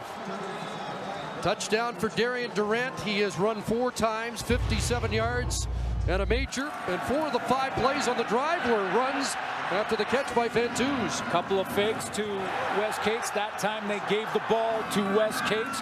That time they give the ball.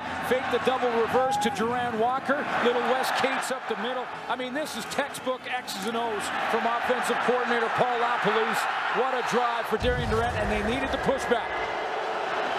Well, you said he was in Henry Burris's locker. Shades of Burris from last year's cut. And now Calvillo's really got to make things happen.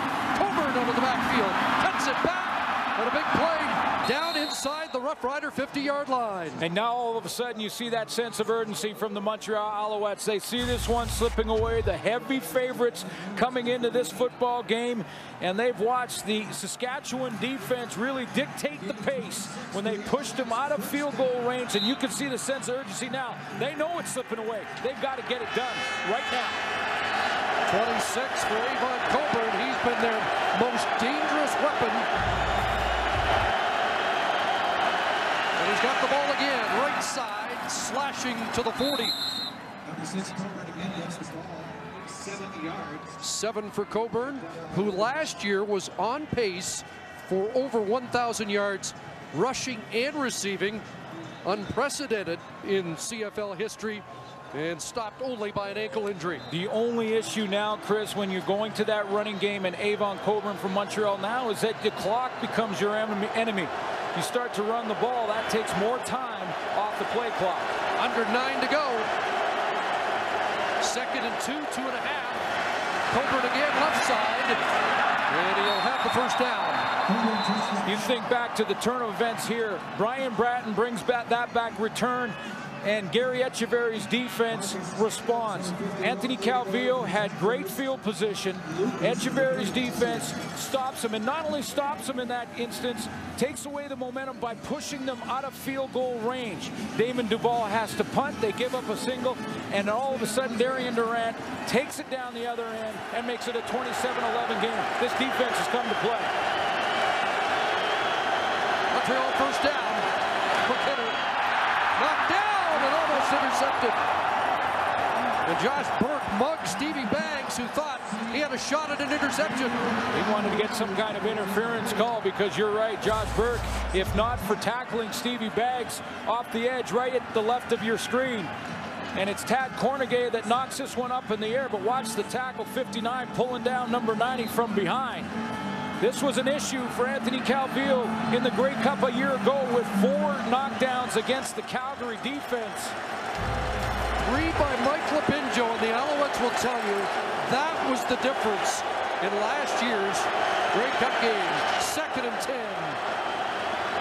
A lot of time over the middle.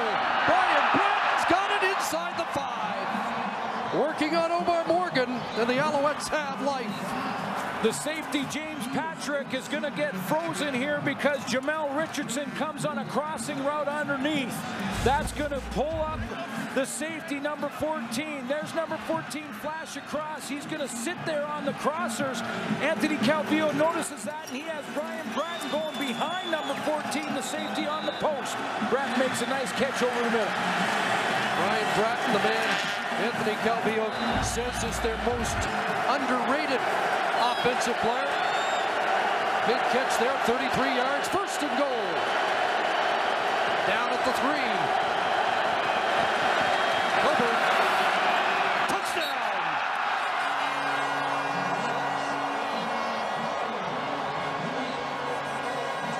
Avon Coburn into the end zone. Now it's a 10-point lead. And the Alouettes go for 2. Well, not only important that they cap this drive off, Chris, but important that they do it in one play. If the Saskatchewan defense makes Montreal bang it in there over a couple of plays, that takes more valuable time off the clock for Montreal. So not only to get the big play from Brian Bratton they needed, but they score in the very next one from Avon Coburn, and they'll go for 2. In 2000, they came up short on a missed 2-point convert late on this end zone, trying to make this an 8-point game. Calvillo steps up, throws, and they got it. Kerry Carter with the catch, and they're within 8 points. The Montreal Alouettes get right back in it.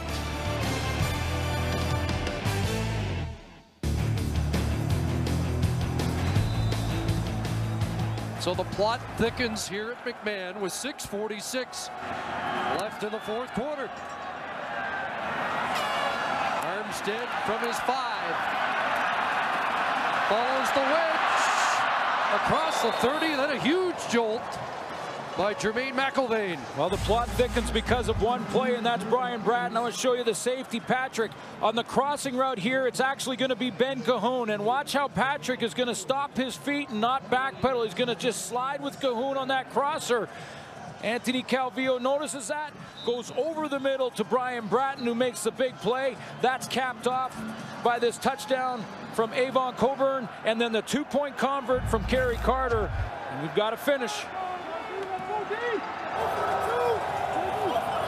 Roughriders scored on their last possession, 191 yards rushing, but nothing there.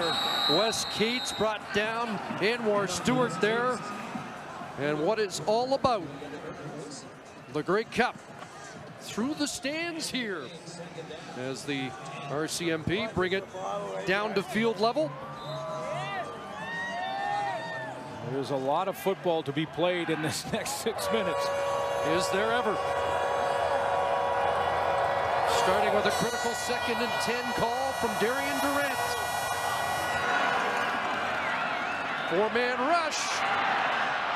Durant looks for Fantuz, and it's intercepted. Gerald Brown as Fantuz and Durant weren't on the same page. The scramble rules for a receiver, if you have an intermediate or short route and the quarterback scrambles, you turn it up and go deep. If you're deep, you come back. Darian Durant is going to scramble to his right. When he does, he's looking at Fantuz down the sideline, thought he was going to do the scramble rule and turn up. Andy Fantuz is the inside receiver. Now he's on this. A scramble rule means this. Watch what he does. He comes out. Excuse me, that was Baggs. Here comes Fantuz from the inside, and he should turn up and doesn't. So the turnovers are even at 2 apiece, and Calvillo back to work.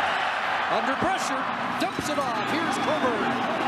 Avon Coburn spinning across the 45 and down to the 41. That's a Montreal first down. 14 for Coburn. And it has been Coburn, the difference maker for Montreal as they climb back in this. Running and receiving. Under 5 minutes remaining.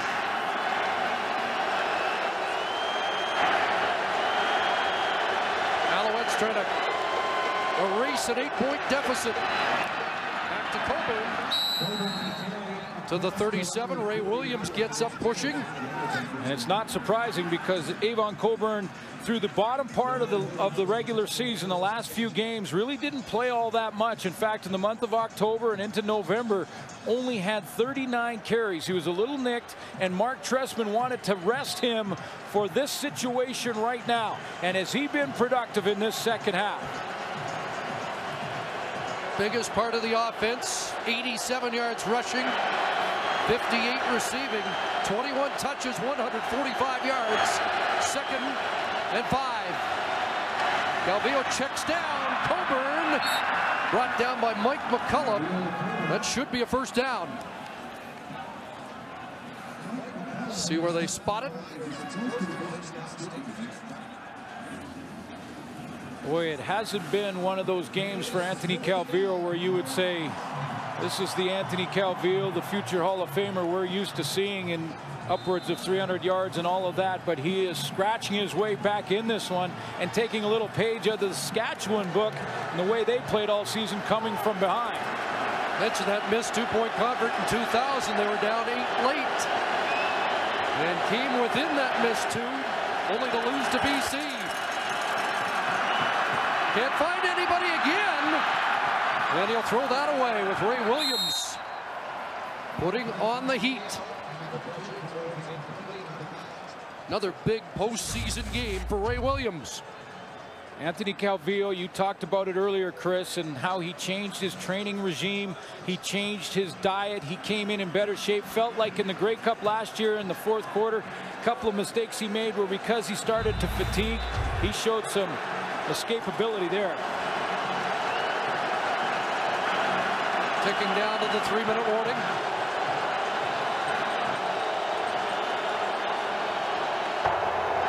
Timeout, Montreal. And a 2nd and 10 that Anthony Calvillo and the Alouettes want to think about. And they use their timeout. Interesting that they would use their timeout when they were going to get the 3-minute warning, but they get, and they're calling it now. Yeah, they are going to call the 3-minute warning. And will step out. An 8-point Saskatchewan lead.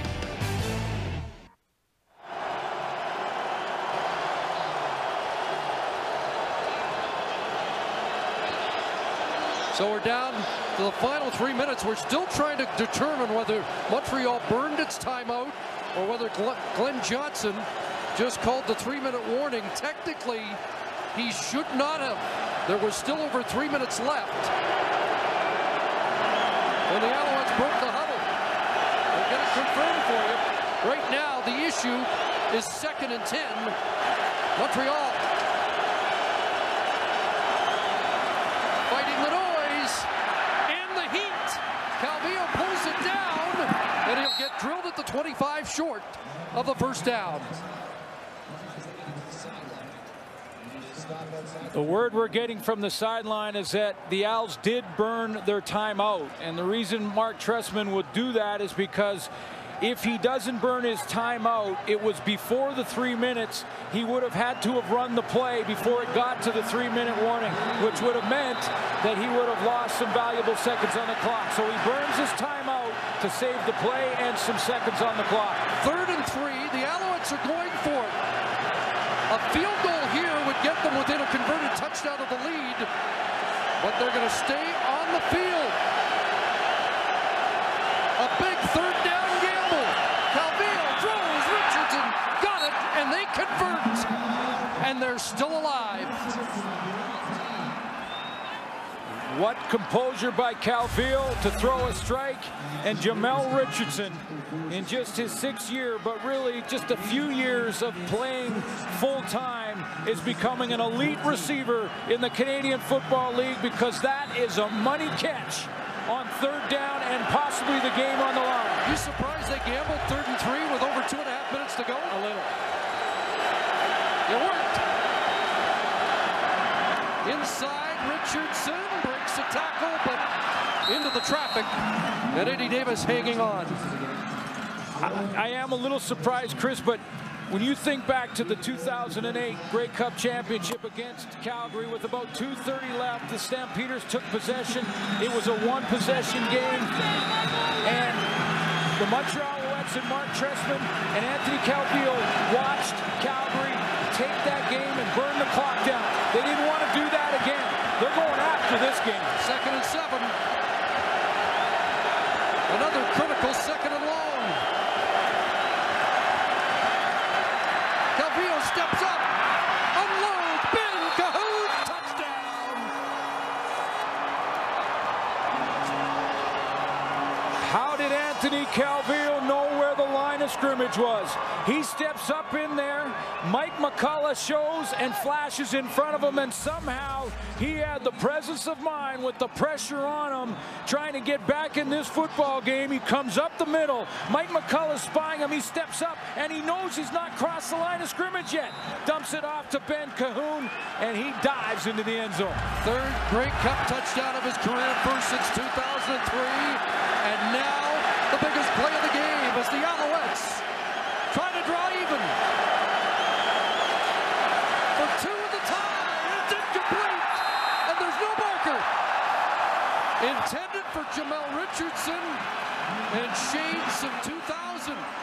They went after the youngster Donovan Alexander. Yes, they did, and he jammed up.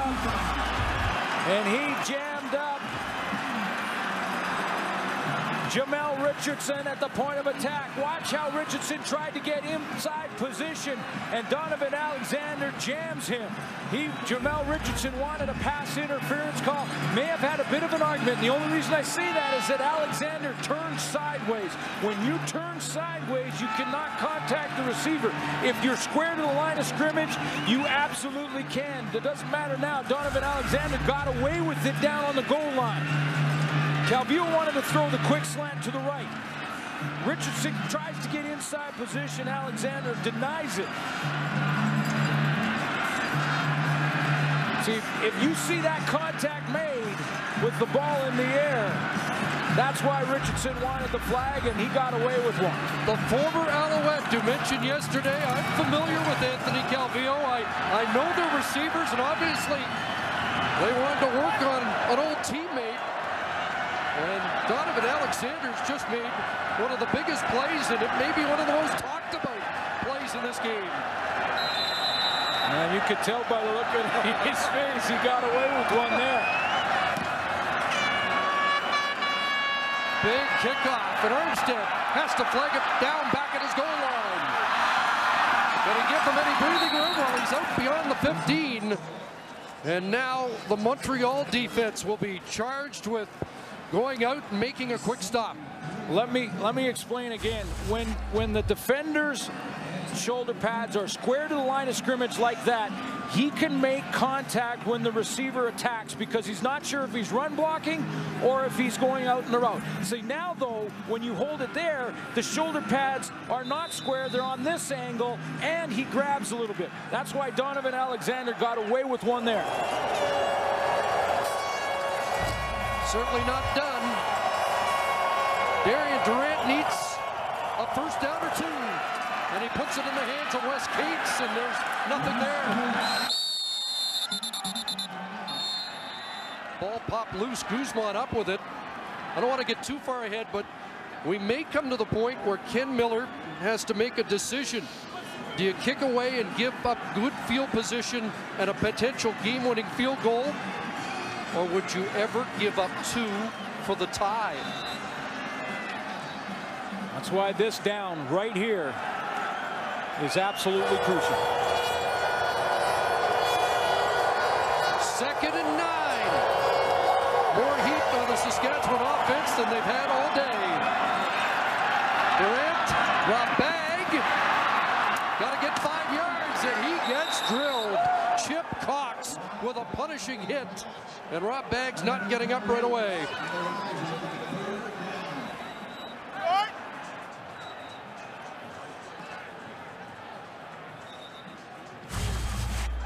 Rob Bagg came out of the backfield. He goes to the right of that bunch formation. He gets the ball in the flat. Now he is held up there and hit hard by Chip Cox. And now you're right. Ken Miller has got to make a tough decision, but I'd be surprised he doesn't kick this football away. What a hit.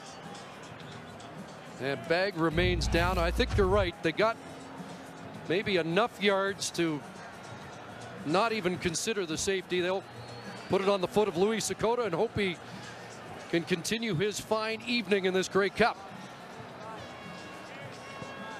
And we are in for quite a finish. 70 seconds on the clock. Brian Bratton has had a couple of good returns in this football game. Right now for the Alouettes, he's the lone man back. This gives both teams time to get ready, and you can see it looks like a shoulder issue or possibly collarbone for Rob Bagg. Saskatchewan Roughriders in this Grey Cup championship without their #1 receiver in Weston Dressler, who was injured mid-season. I believe it was Billy Parker, Chris, that held up Rob Bagg. And when he held him up, Chip Cox had a free shot.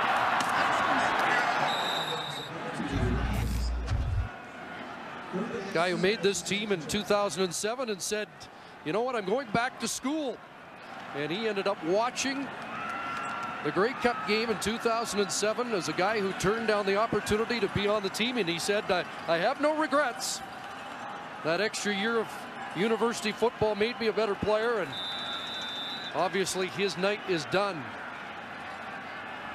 And a guy who didn't join the team until late October, Louis Sakota, has a lot of pressure on his foot right now.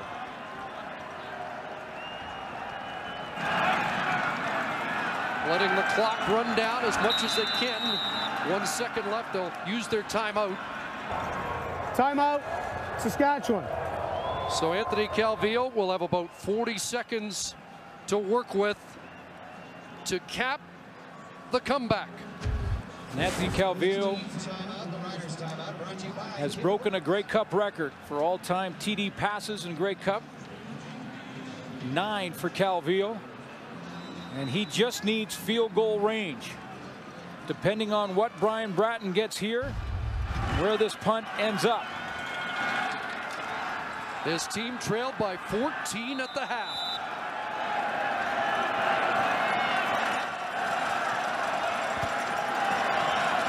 So Bratton and not Larry Taylor, as Mark Trestman opts for maybe more sure hands in this situation.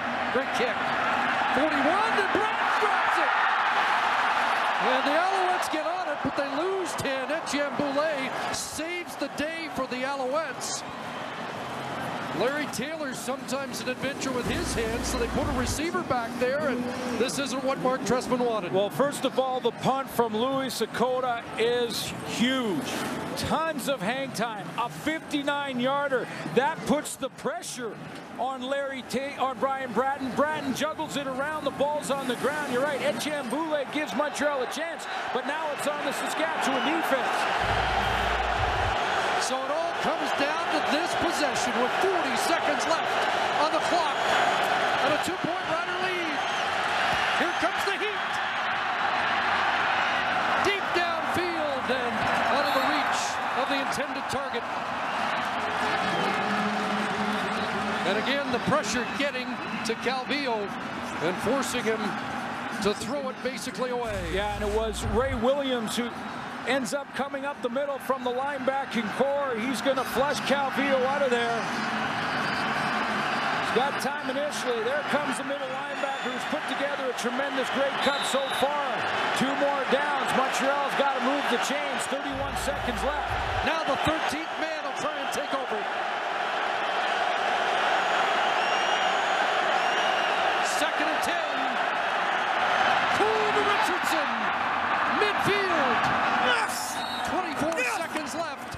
and they're at the 54 of the Roughriders. Jamel Richardson coming across the middle. All kinds of coverage because the Saskatchewan Roughriders had rushed just 3 and dropped 9. Remember, they used their timeout right before the 3-minute warning. Clock running. Still out of field goal range. Anybody open? And that ball skipped, I believe. Yes, incomplete. Bratton gets up and says challenge it. Of course, you can't challenge the last 3 minutes. Jake Ireland may take a look. Well, Brian Bratton is trying to talk Jake Ireland into it back at the command center. Let's take a look. Anthony Calvillo on the roll. And I thought that one took a little skip. Bratton got up and looked pretty convincing.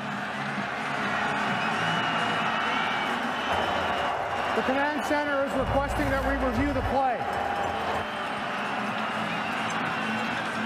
So Jake Ireland gets the call. 10 seconds on the clock. And Mark Trestman's team has to move it about 10 more yards to get it into field goal range. Let's take one more look at a different angle on that catch. And did that touch the ground?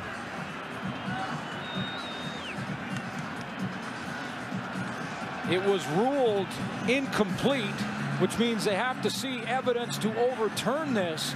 If he catches it, they are on the 40-yard line if they overturn the call. And if they do overturn it, they are in field goal range. Exactly.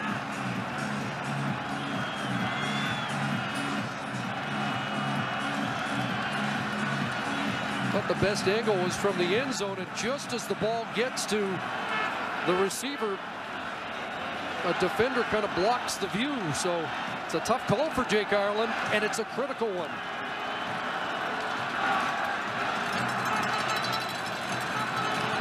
If the ruling stands, Anthony Calvillo has 10 seconds and needs about 10 yards. I talked to Damon Duval before the game about his range. He said comfortable 52.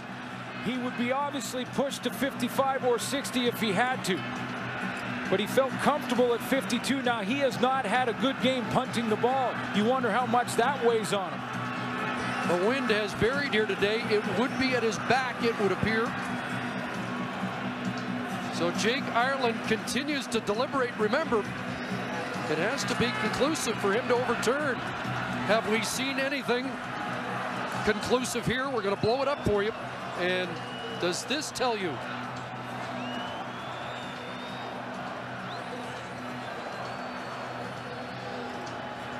You can see the ball bounce, but you can't see if whether or not it bounces off of the hand of the receiver or off of the turf.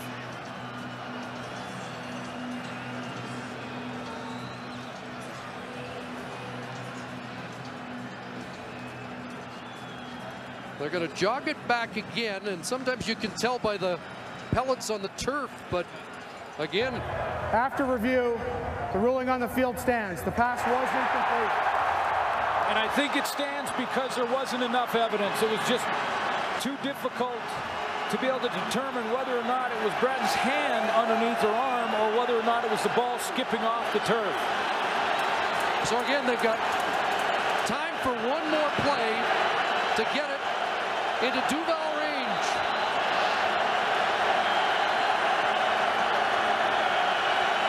Need at least 5. Calvillo steps up, and they're going to get it. And there's time on the clock as Kerry Watkins, quiet all day. The all-Canadian receiver puts it into range for Damon Duval. Mark Trestman talks about the leadership of Anthony Calvillo. How he's hardworking, humble, even-keeled. He was composed on that throw. And now for the win. A guy who helped put him in a bind today with a couple of poor kicks. Gets to go from the doghouse to being a hero, and he's missed, but there are markers down. Penalty markers down all over the field.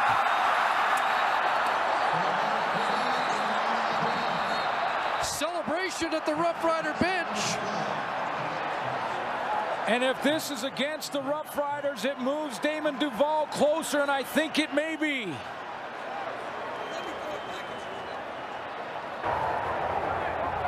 Illegal substitution, too many men on the field, Saskatchewan. Oh my. That's a 10-yard penalty. We'll repeat, first down. Paul LaPolice cannot believe it. And neither can, I'm sure, an entire province. Looked like somebody ran on late into the end zone.